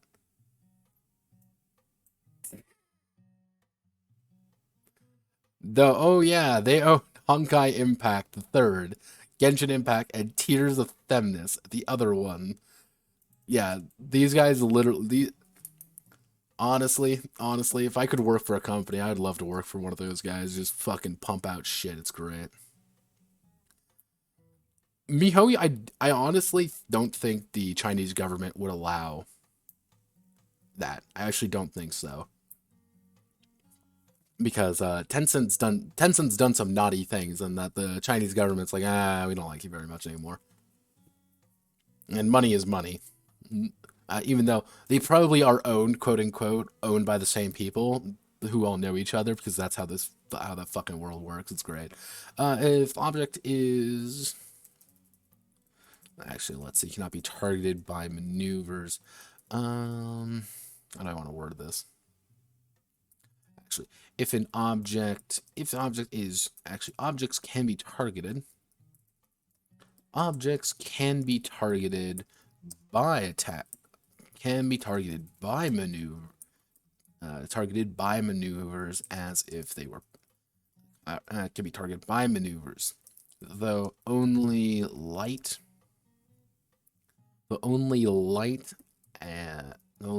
objects can be actively moved. Actually, but only light and actually I should put like this. Objects can be targeted by maneuvers. Objects can be targeted by maneuvers, either to deal damage or move them. Light objects can be freely moved with maneuver, while a heavy object reduces the move value by 1. So effectively, if you do like a move 1, it's going to be a move 0. You literally cannot move it. It just won't go anywhere. If you do like a move 2, though, you can move it 3 spaces, and that's you like pile bunkering where it needs to go.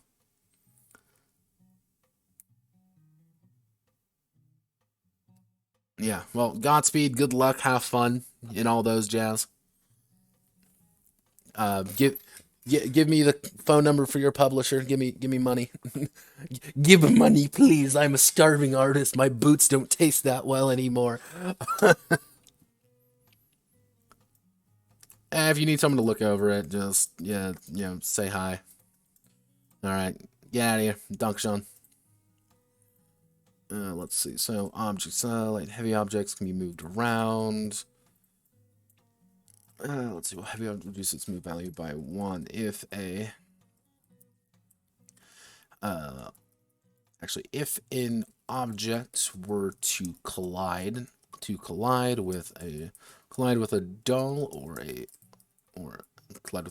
another target, uh, that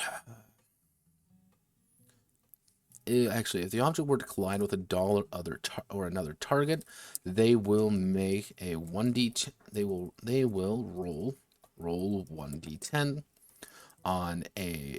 Actually, we'll do like on a 2 or on a 3 plus. They successfully dodge the object coming at them, with the idea being like it's literally being thrown at them, so there's dodging out of the way real fast.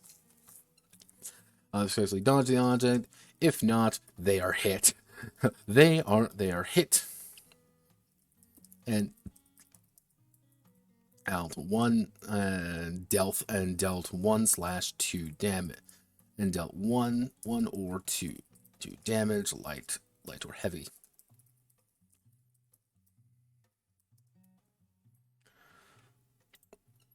So the idea behind obstacles is that they're literally there to be obstacles and to get in the way and also kind of be used. If someone is hiding behind an obstacle and you want them to not be hiding behind the obstacle anymore, you kick it at them as hard as you physically can.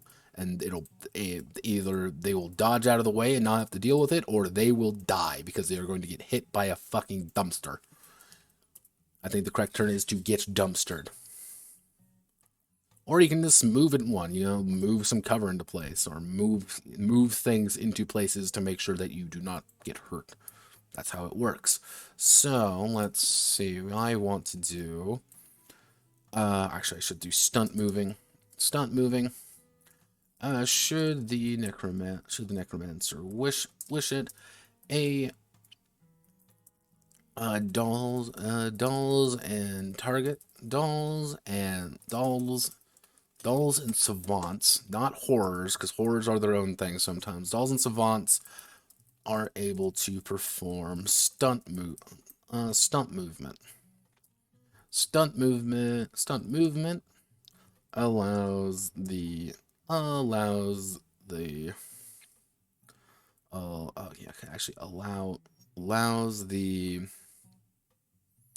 individual moving to cross objects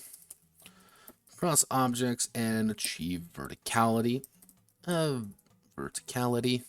by virtue of dexterous display,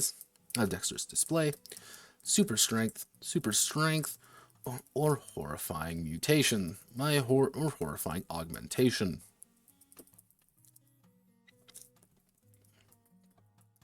A doll or savant may declare that a move maneuver is a stunt if a stunt move if they use it upon themselves. So if you personally decide to use a move maneuver on yourself, you can say it's a stunt move. If you just get kicked out of the way, it's not. So a dollar savant may declare that a move maneuver is a stunt move if they use it upon themselves, allowing them to move upwards. Equal to their movement. Or cross an object with their stunt move. The risk with stunt moves are that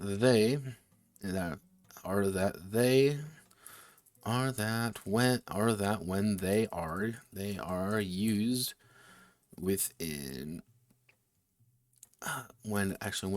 if they are used when adjacent to an enemy and adjacent to a hostile, the hostile,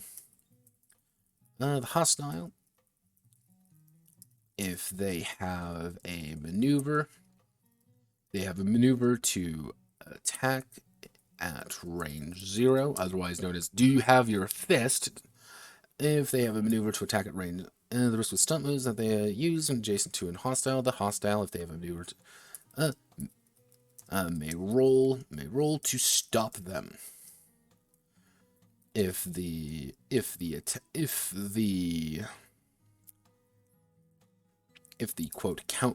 counter action, treating it as if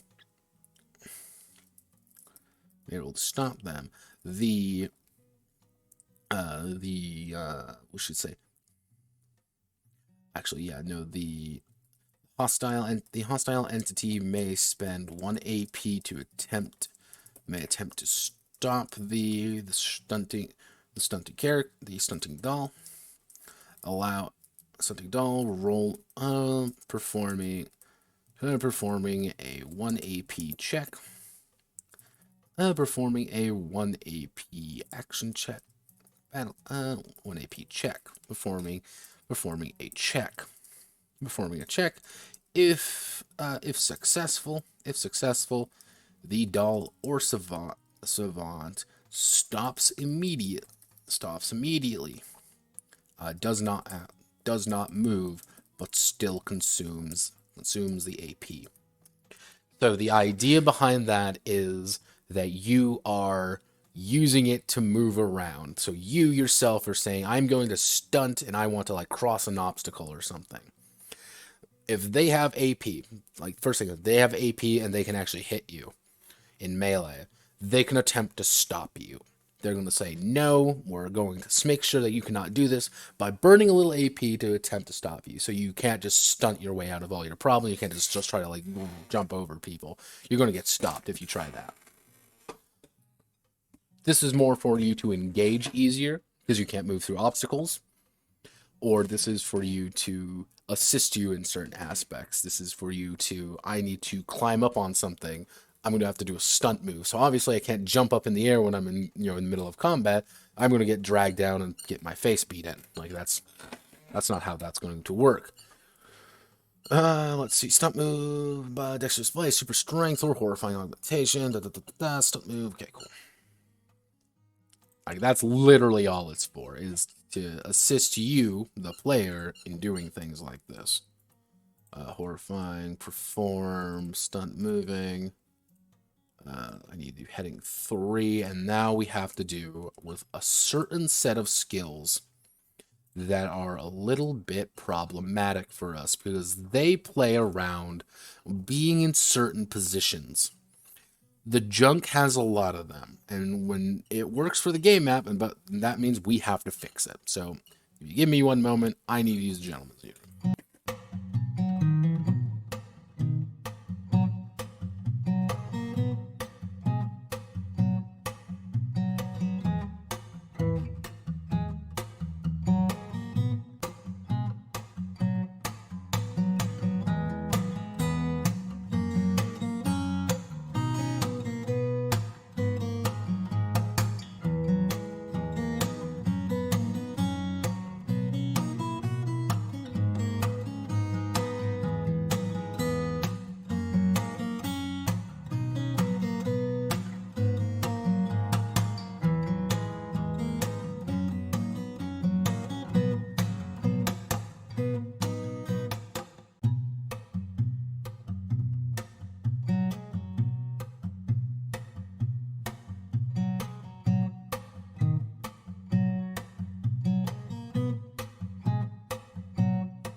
Alright, let's get back to it. Let's get back to the grind.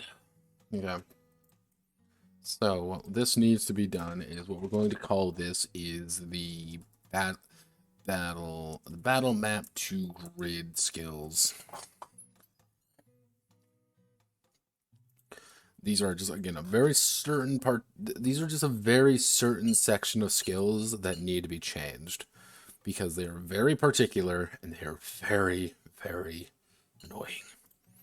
So I'm going to do the class ones first. I just need to sort through these more than anything. So what I'm going to do, actually, I'm going to get rid of this. So, data filter view, create new filter view. We are just going to sort these by class.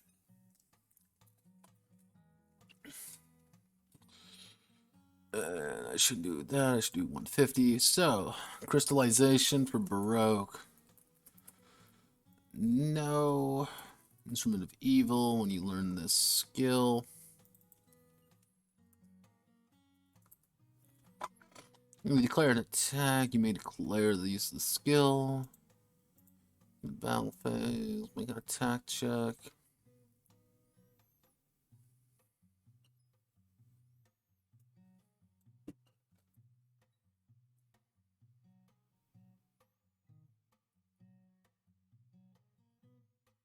Okay, stagger all enemies in the same area of use. So what we need to do is remember that Rip and Tear, which is a Gothic ability, is a thing that we have to deal with. That's just a thing that we have to sort through later. Let's see. So, range 0, unarmed attack. Dismember check, generate with force apart.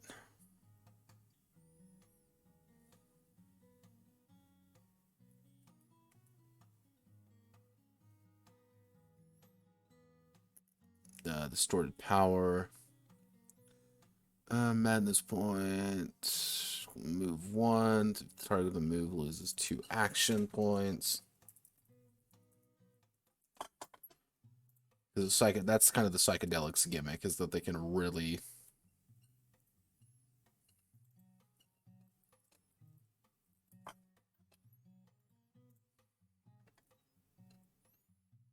Well, until the end of first turn. No, you may skill clean and defend 1.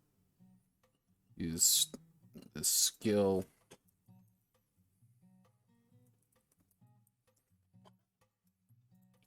You can tell I was getting tired when I was writing these. Attack check, range attack maneuver, add +1 to the die roll.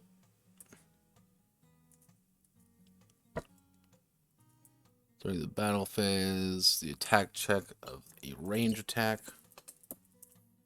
If you do, cost of maneuver, it's increased by 1. Range, when you roll critical failure, choose a normal failure, single damage part, maximum action points, stagger.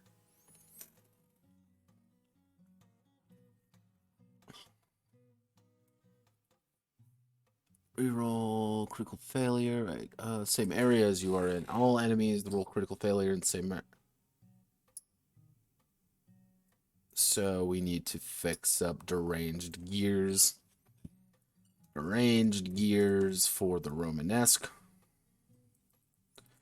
I'm probably going to put in a note being like, if it's in your area, it's probably going to be like, which within about 2 around, which is going to be in a 3 around you. Just that idea. This, like, if you are in within that, we're probably like 2 or 3. I would say 2, because okay, let's think about it like this. If you are 3, the idea with 3 is that you have a pretty wide circle around you that you can kind of maneuver around, and obviously you're going to kind of close the distance on them if you're going to be doing many things. So 3 works. 2 is a little bit more personal. I think 2 would probably work for a lot of those. But we'll keep going through. Forearm, decreased by 1. Damage part till the end of turn. End of turn. Break one of your basic parts. You only use a skill while you're damaged. Hinder 3. Add +1 to all die rolls. If the damage received causes an attack maneuver, you may regenerate a number of combination of effects, choosing an attack. Organ donor. Battle phase. You and all of your sisters.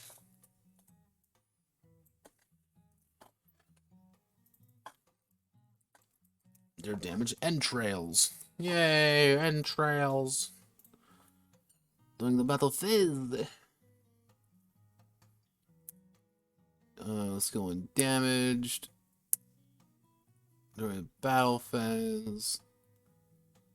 Attack maneuvers. Attack maneuvers. Attack maneuvers. Okay, no.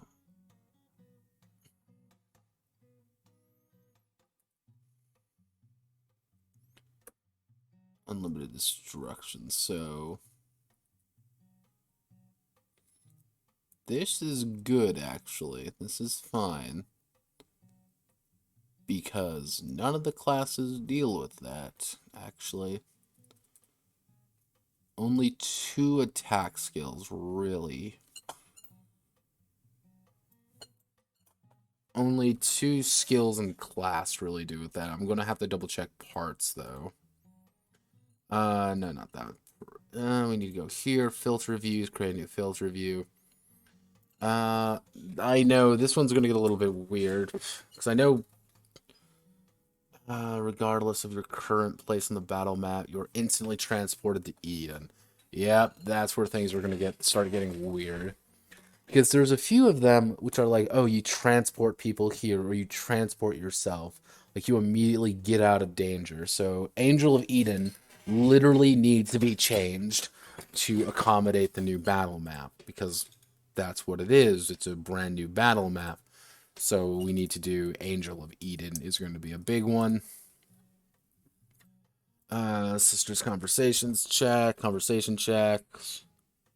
It takes 5 count at the time it is now, as long as you do not get any madness points. Damage, conversation check, critical success on conversation checks. Return. Foes are foes. You gain +1 to all madness checks during battle phase. If you are in limbo in the turn during battle phase, if your AP has reached negative value, prisoner of limbo needs to be changed. If I remember correctly, this is going to be an Alice. And this is going to be a automaton. Automaton.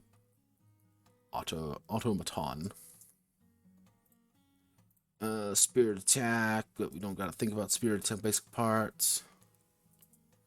Support 1. Facts. No, no, no. No, no, no. See, courts don't really gotta worry about it, so... Okay, at the beginning of the battle phase, you observe the arrangement of enemies and move a doll of your choice to any of the areas other than Tartarus. So we need to give tactics an update. So tactics for the court needs an update, because I kind of get the idea of, you can pretty much get a free move on everybody. Carnage, fetter of your support during the battle phase. Direction toward Tartarus. This one isn't that difficult. I can do, like, this is going to be like, there are a few of these that are like amendments. Like, drawn to Tartarus is pretty easy to fix, because it's like just changing a word or two. But like, fall into Hades, instantly transported your position to Hades. And like, Hades is like right here. You can go from Limbo to Hades immediately, which is a little bit complicated. Fall into Hades. Fall into Hades. With Holic, because I know the Holic gets a few of these. I know the Junk gets a lot of these. But that's the entire thing with the... That's the entire thing with the Junk, is that they're supposed to get these. And they're supposed to, like, being a Junk means you position yourself in the right position to do the most. And this is when my keyboard was acting up as well. Fetter your choice, the cost. Insane swiftness. You may remove them. However, if any of your sisters in the same area as you must add a madness to their fetter of choice, a limit of madness. Which, again, some of these are pretty easy. Limit of madness. Holic. So I think this one's pretty simple to do. The range gears, rip and tear, those ones are pretty simple to do. Like, fall into Hades, tactics shouldn't be difficult to do. That's mostly going to be a thing that I have to just fix. Eden or Elysium. Defender of Eden. Yeah, okay, we gotta fix Defender of Eden a lot. So Defender of Eden. Junk. Which is going to be my fucking life. If you are in Eden or Elysium. When you are in Eden or Elysium.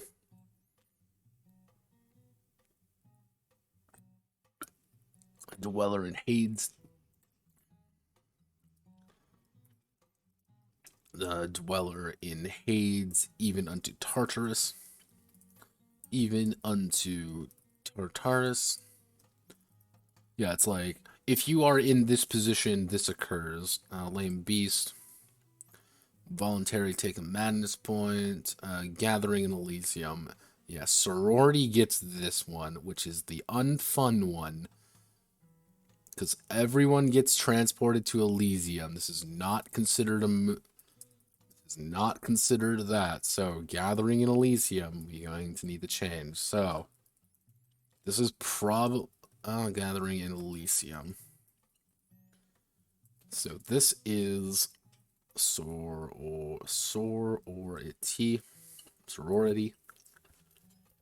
These are pretty much the problem children. Let's just do... I'm going to do just a Control F and do area. Let's see. Okay, no. Actually, I want to double check. So, no. We don't need to worry about that. Area attack, area attack, area attack. Okay, I'm not... This is fine then. Because there's nothing here that's like immediately like, oh no, that everything is on fire. So, let's get fixing. So what I need to do is I need to go to the Nechronica page, and I need to click on... I'm going to do these two parts first, because I just need to double check them. Not the Requiem. I need to do the Romanesque, and I need to do the Gothic, because those are the two with problems. These are what needs to be done. So the Romanesque, your big issue is that you have deranged gears from Dance of Distortion. And that means, so, all enemies roll a critical failure in the same area as you. Same area as you have their damage. So, what we're going to do is deranged gears, Dance of Distortion. I'm going to do DOD, grid combat. This grid combat grid combat update. That's literally all I'm going to do. So, all enemies that roll a critical failure in the same area. Within two tiles of you, have their damage of the resulting critical failure within two tiles of you, have their damage of the resulting attack increased by 1. Literally, that is what half of these are going to be like.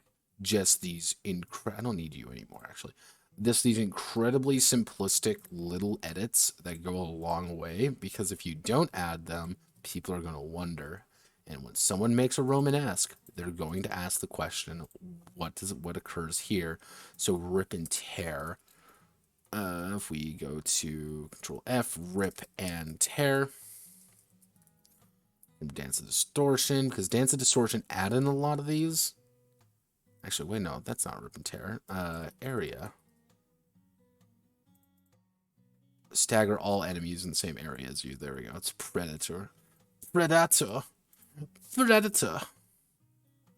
Actually, god damn it. I want to select everything. Control C, because it Control C.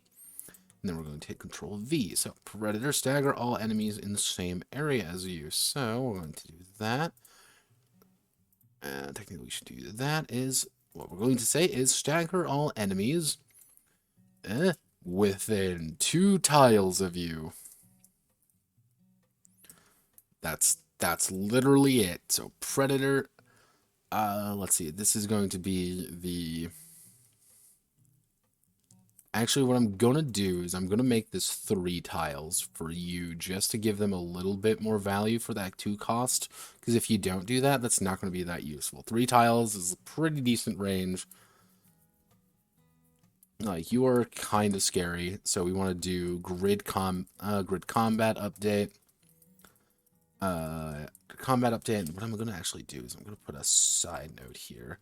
It's not going to be gray. I'm going to put it as like... I want to make it black on I'm going to make it black on white on black, and I'm just going to do developer note. Three tiles should be enough to compensate the takeaway of 2 AP universal stagger if it's proving to be too powerful, reduce it to 2 tiles. I honestly don't think this shouldn't actually be too scary. This really shouldn't. This one is, because the idea of the Romanesque is that they want to get in close. And because the Romanesque wants to get in close, they want to kind of dance around. That should work. This one needs a little bit, because this is passive. Like, this one has, like, if this had a cost, I would probably bump it up. But the fact that it does not have a cost, that should be fine. Like, you're kind of getting close. You're forcing people to make critical fuck ups, and every time they fuck up, things are, you're making their life harder effectively. Like, you got a pretty good range on that. Predator, because it costs 2, I want to make it like a good range. Like, you're spending 2 AP, which is not a small amount. If you only have like 8, if you have like 9 AP, like, that's a good chunk. Like, that's a significant amount that you're dedicating to that, especially because it has the timing of damage. That means, like, once you are calculating damage, so you've already spent minimum at least 1, probably, to do like a little bit of damage, then you trigger Predator, which makes you stagger everybody.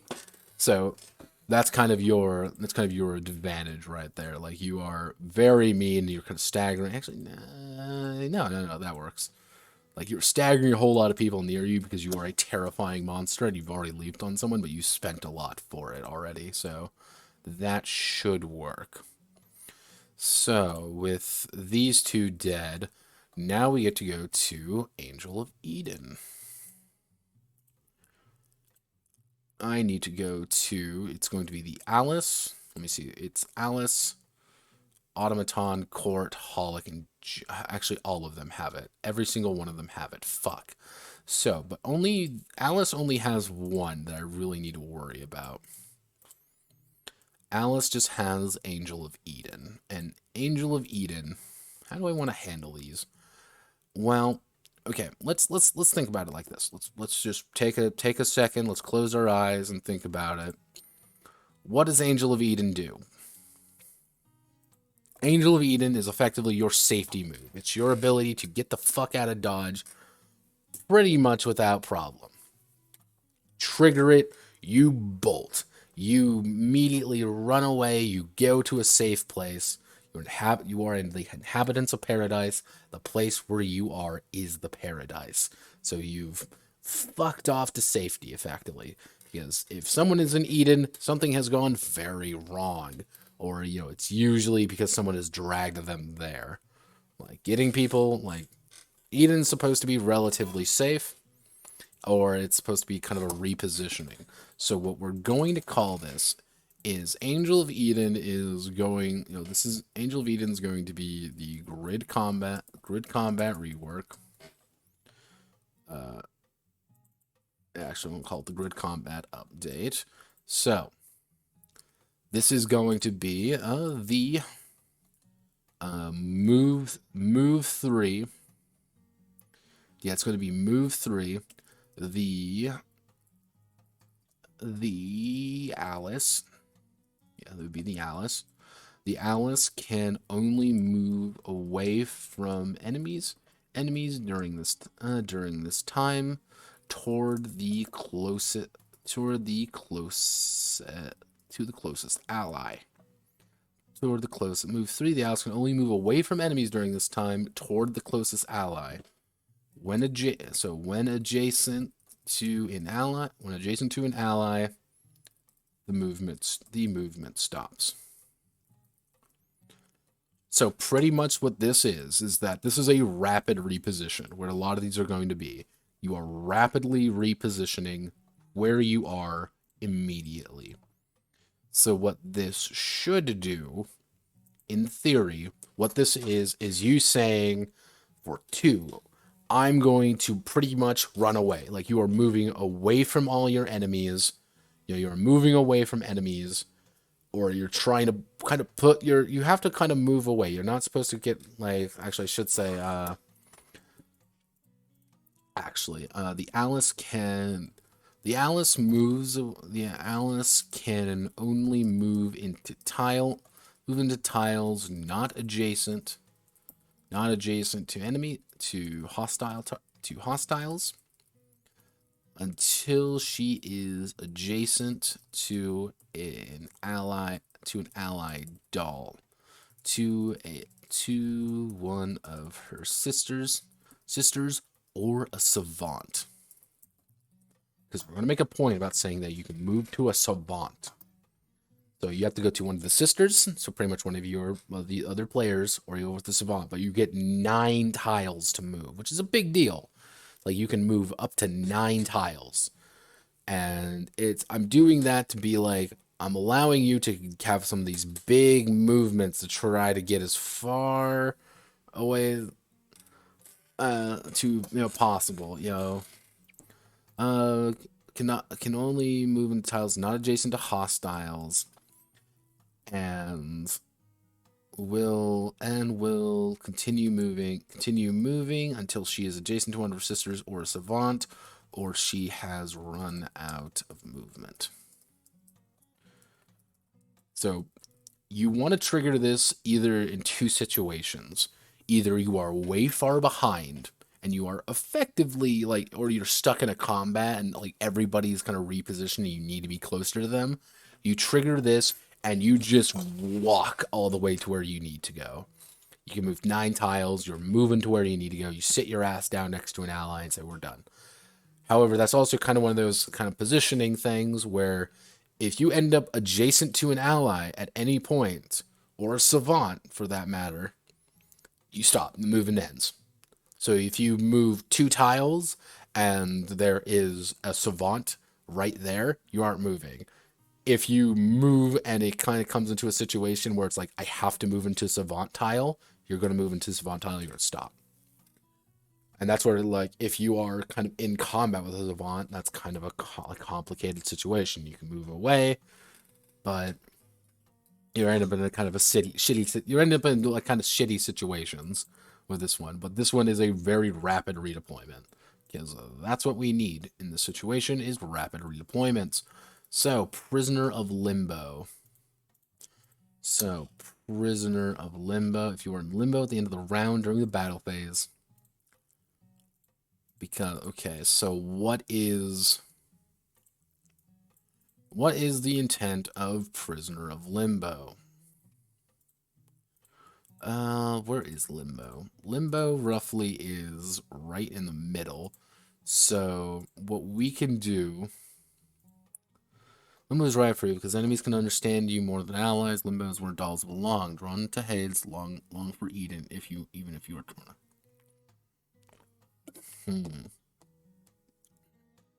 Okay. Prisoner of Limbo, grid combat update. Combat update. So, what does this do? Let's think about it like that.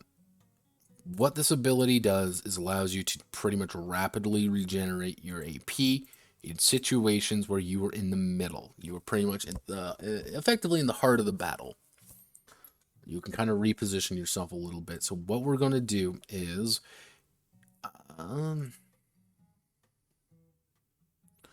if you are, so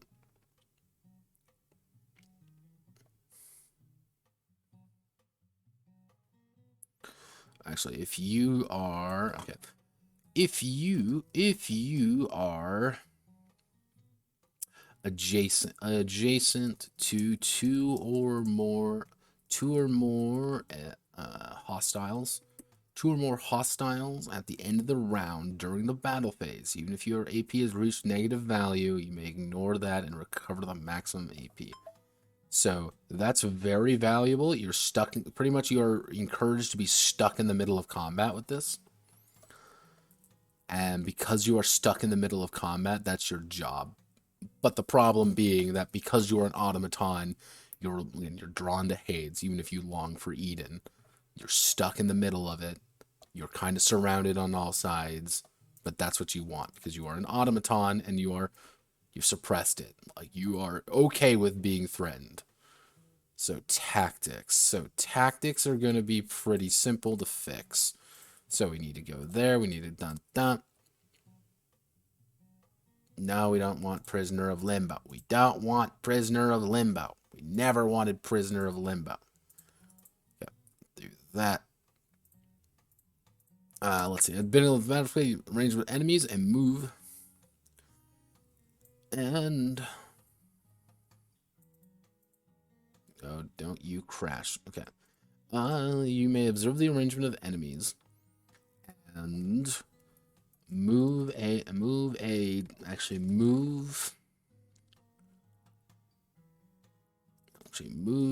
doll up to six. And move all of your sisters a combined 6 tiles. Combined 6 tiles. And we're going to put a developer note here. Tactics allows the repositioning of a single doll into an advantageous situation for the encounter. With grid combat, this needed to change a bit. This allows the court to move her allies up to 6 tiles to get to either bunch them up, move them up a little, or protect the weak. Small bonuses, small effects. So pretty much what this is, the intent anyway, is that what we should do. This allows to move her allies, to either bunch them up, to move her allies at once, either bunch them up, move them to protect the weak. Combined, what we'll do is number of sisters times 2. Actually, I should do number of dolls. Because the idea being that you cannot move yourself. As a court, you can't move yourself. So if you end up in a kind of a weird situation, you may kind of force everybody to surround you. Or like, oh, somebody is way out of position. Like, we noticed, like, they're way out of position. I'm going to burn all our movement to bring them back. Or I'm going to burn some of our movement to kind of put us in a situation where you can immediately help them. Because I'm a court and I can do that. Like, you're immediately, like, moving a few people a few directions. It's either you can move everybody a little bit, or you can move one person a lot, or maybe 2 people, kind of a decent amount. Like, if you have a group of 3, you can move 6 tiles. Combine 6 tiles, which... that effectively meaning you can move 2 of your sisters 3 tiles each. Maybe you want to move someone 4 tiles here and another person 2 tiles here. You maybe want to move someone like the automaton up, like straight into the heart of the enemy, because you know she's going to act first. Or maybe you want to move the gothic, who is, kind of to the side, because you damn well know she's going to be able to reach to the back and rip the savant apart, because that's her job. That's just a little bit of that. Like, that should give that a little bit more. So grid combat update should give it a little bit. Now we're gonna get to these ones, which I'm not looking forward to. So we need to do Drawn to Tartarus. So Drawn to Tartarus shouldn't be too difficult. Tartarus. During the battle phase, you may declare a movement maneuver that targets yourself in the direction towards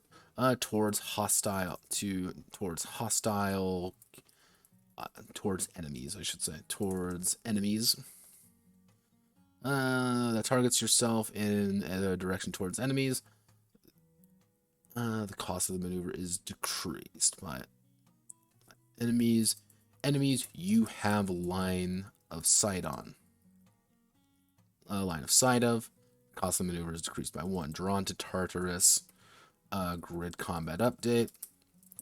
So effectively that allows you to quickly, you're always honing in on the enemies. You can't run away. Like, you have to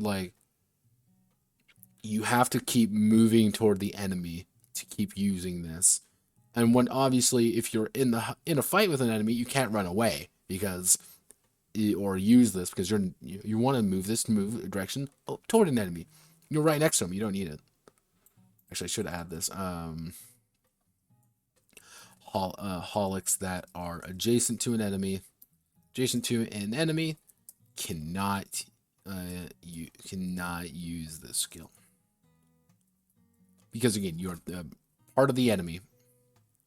For that is let's see, your soul searches for darkness, because that is where you are. So we need to do fall into Hades. Fall into Hades. Put you right there.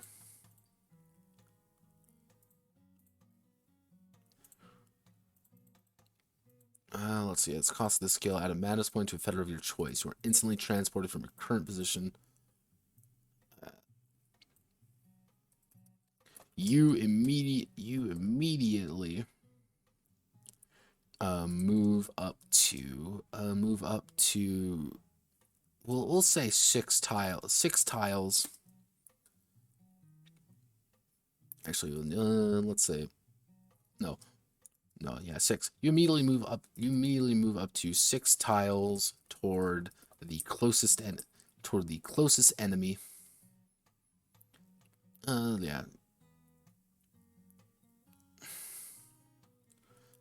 This is not considered a movement maneuver, so pretty much it allows you to do move 2 for an action point. For effectively a madness point, you do a move 2. Before broken girls are born, we'll do fall into Hades, DOD, grid combat update. So next we need to do limits of madness. Madness.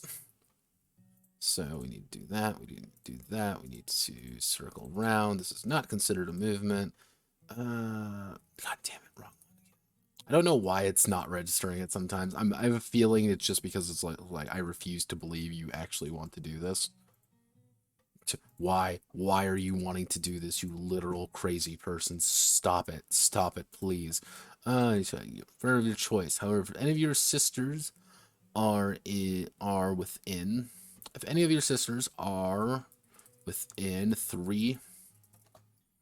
within 3 tiles of you, they must add as feather of their choice. I'll not suppress my madness. Do not mind staring eyes around me. Gotta let it out. Gotta let it out. Dun, dun, gotta let it out. Gotta let it out. Combat update. Is that it for Holics? Yes, it is. So now we need to do junks. And Junkus. Junkus-san.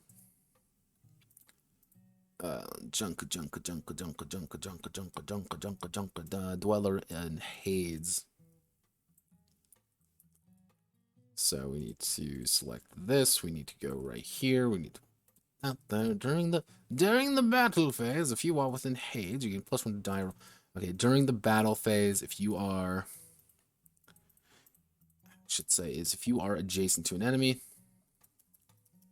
You are adjacent to adjacent to a horror, I should say. You are adjacent to a horror or savant. No. You are adjacent to a horror. You gain +1 die. Hades is right for you. Because that should, in theory...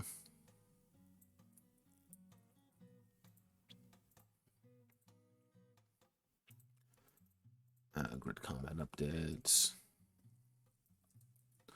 Because how I'm feeling that is, since you are in that situation, you are, as a junk, you are throwing yourself at the fight because you are a broken, miserable creature, barely alive because you simply refuse to die.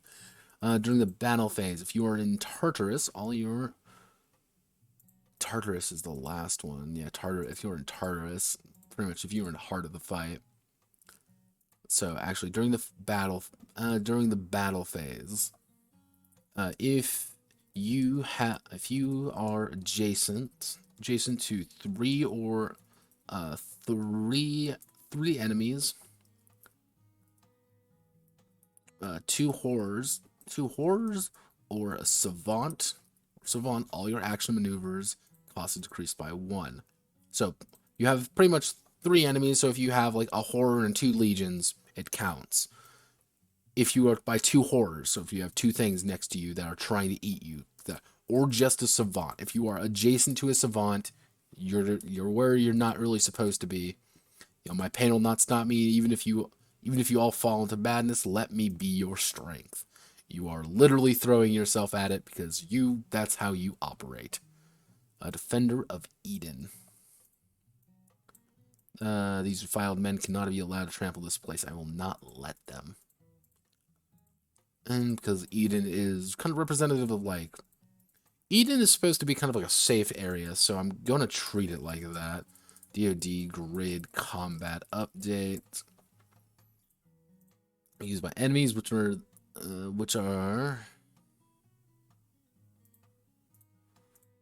in Eden. Okay. Let's do this. So how do we want to do this right? So what we need... Okay.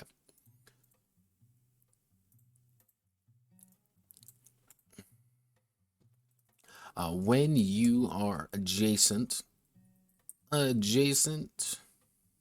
Actually, when you are within 2, let's say 3, no, 2 tiles of a sister, pretty much one of your sisters, of one of your sisters, all maneuvers used by enemies.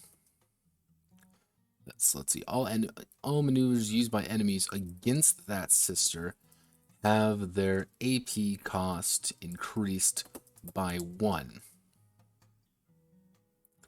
By 1, this skill remains in effect. Even if you are completely annihilated. Let's see. The skill remains in effect even if you are completely annihilated, keeping on the last sister designated. So, in theory, what this will do, and I'm actually going to put a developer note here. This should... the goal here is to mimic Defender of Eden's idea, which is making the safe zone safer.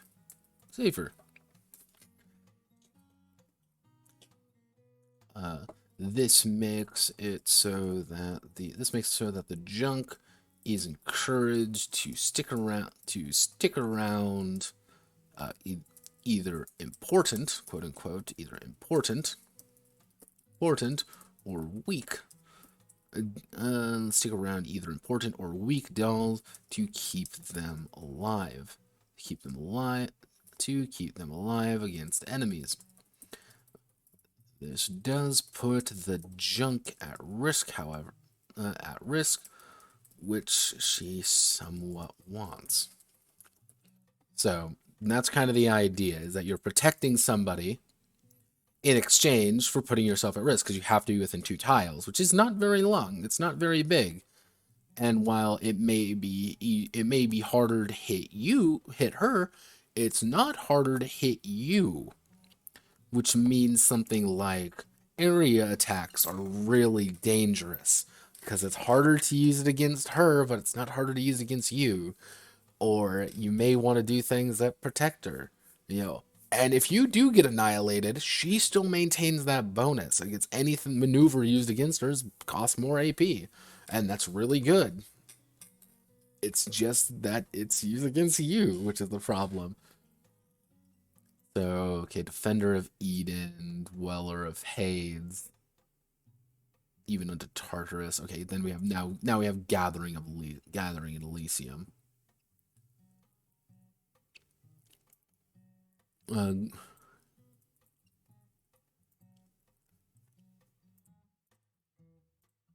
which I know how I want to do this, which is going to be Gathering in Elysium, Grid Combat Update. So, regardless of the current place in battle, all your sisters, including you, are instantly transported. So, this is not how this is going to be. What it's going to be is uh, all of the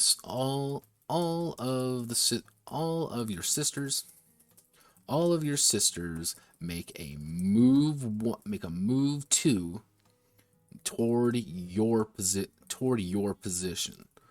All your sisters make a move two towards your position, with you as the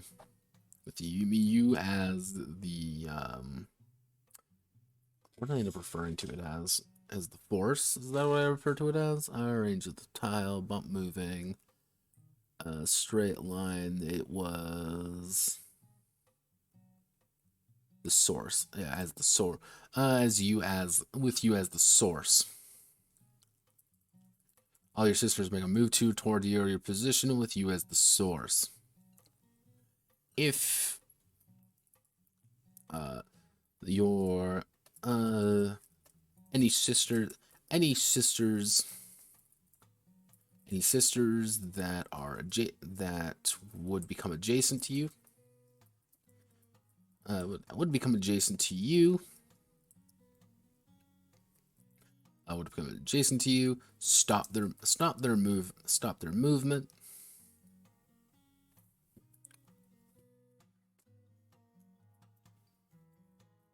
There we go. Adjacent, yeah. So the concept here, I should say, this is not considered a movement maneuver. So sometimes you can probably stop there. Adjacent to you, any sister that would become adjacent to you, stop their movement. So pretty much what this is a giant drag. You can drag everyone 6 tiles back toward you, and they're moving a straight line, and you're moving them, kind of thing. You know, that kind of, I want to get that, the idea of that as a sorority, your job is a little bit more complicated than what you would normally think. Like, your job is to be like, well, yeah, that's your job. Actually, I should put, that reminds me, what I should do is bump move is so deranged gears, which I'm gonna be putting as Romanesque dash deranged gears / DOD Gothic dash Predator, and this is going to be an Alice dash Angel of Eden, Prisoner of Limbo, Automaton dash Prisoner of Limbo, Court dash Tactics. This is going to be a Holic, if I can actually spell, Holic dash drawn to Tartarus, fall into Hades, Holic dash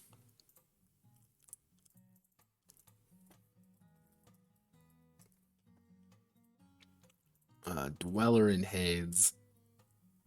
This is Junk dash.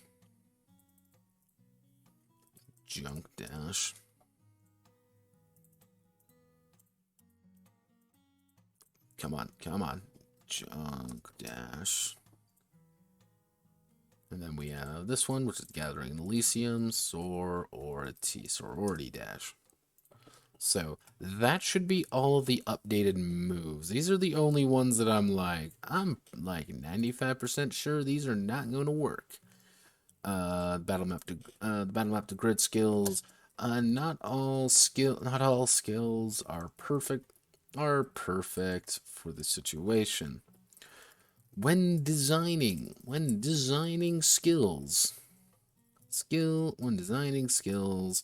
for this, when designing parts and skills with grid combat in mind, grid combat in mind, keep in mind that 3 tiles roughly equals in area. Allowing an area, while 2 tiles are more powerful, quote unquote powerful area support abilities. It's all about pricing. It's all about pricing and positioning.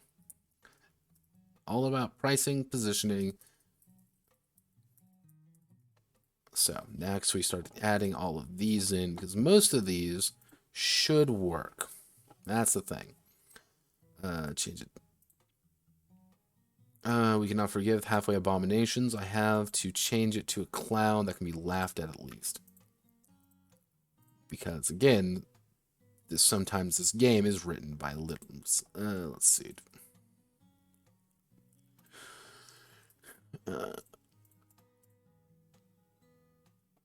The Gothic should be enough to compensate for the takeaway of 2 AP.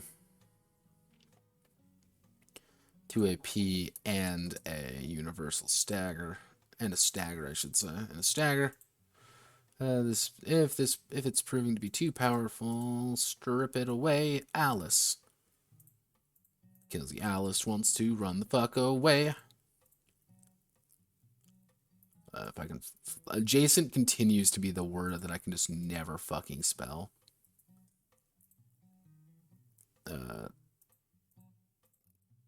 Nope. Okay. We want to add in the automata.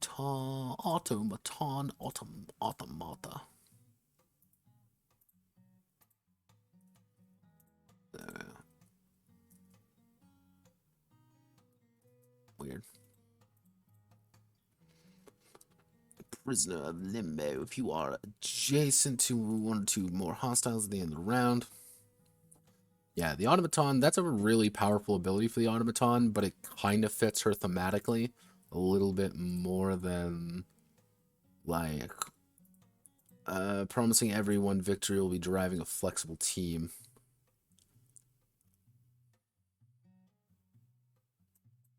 Actually, will be, actually, what the fuck? Victory be, promising everyone victory be driving a flexible team. Promising everyone victory will ensure a flexible team. There we go. Am I just changing the wording slightly? Yes, I am changing the wording slightly because because this is direct translations, half of this, and sometimes direct translations don't fucking work. Which is always funny when people are like, why isn't this game translated? Because it's hard. it's really hard sometimes, and your soul searches for darkness, for that is where you are. Okay, and that means we need to do Holic to fall into Hades.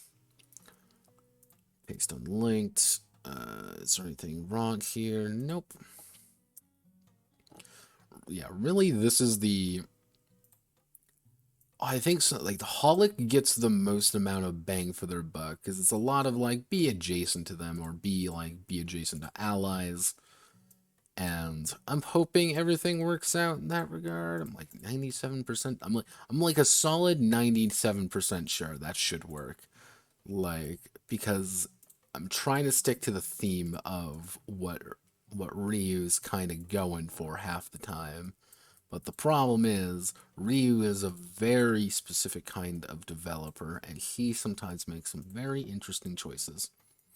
Choices that hurt me, and I want to cry when he makes them. We'll do that, and that should just be enough to fit in the sorority. Safe zone, comma, safer. Just making the safe zone. Actually... And then gathering in Elysium. Now, the fun part is, I have to add all of these to the fucking list eventually, as just saying, like, these are all just changes, these are all just things that I made. Alright, so that should end up with grid combat. Grid combat should, in theory, work pretty simply. I'm not going to add, like, terrain or anything, because I don't think terrain is appropriate for what we're doing here. Because we want to keep it, like, relatively easy to do. But, yeah, that will be that. I'm going to call it there for today. Will we get something tomorrow? Yeah, we're going to do something tomorrow. And I'm going to go over Gila games. It's not going to be a curious case or anything. That's the thing. Like, always remember, it's not going to be a curious case. What it is going to be a... kind of me going over it and seeing what I can find and like kind of start tweaking with things because I think it'd be interesting. That's pretty much it. And I don't know when I will be home, so I don't want to do like a curious case and be like, sorry everybody, I'm gonna miss my time because I have to like go shopping because I need food. Like I don't want to do that because we do have the special one next week, the 18th. Everybody, be there. God help us all. God help us all. All right. Thank you all. Godspeed. Good luck. And I will catch you all on today or tomorrow.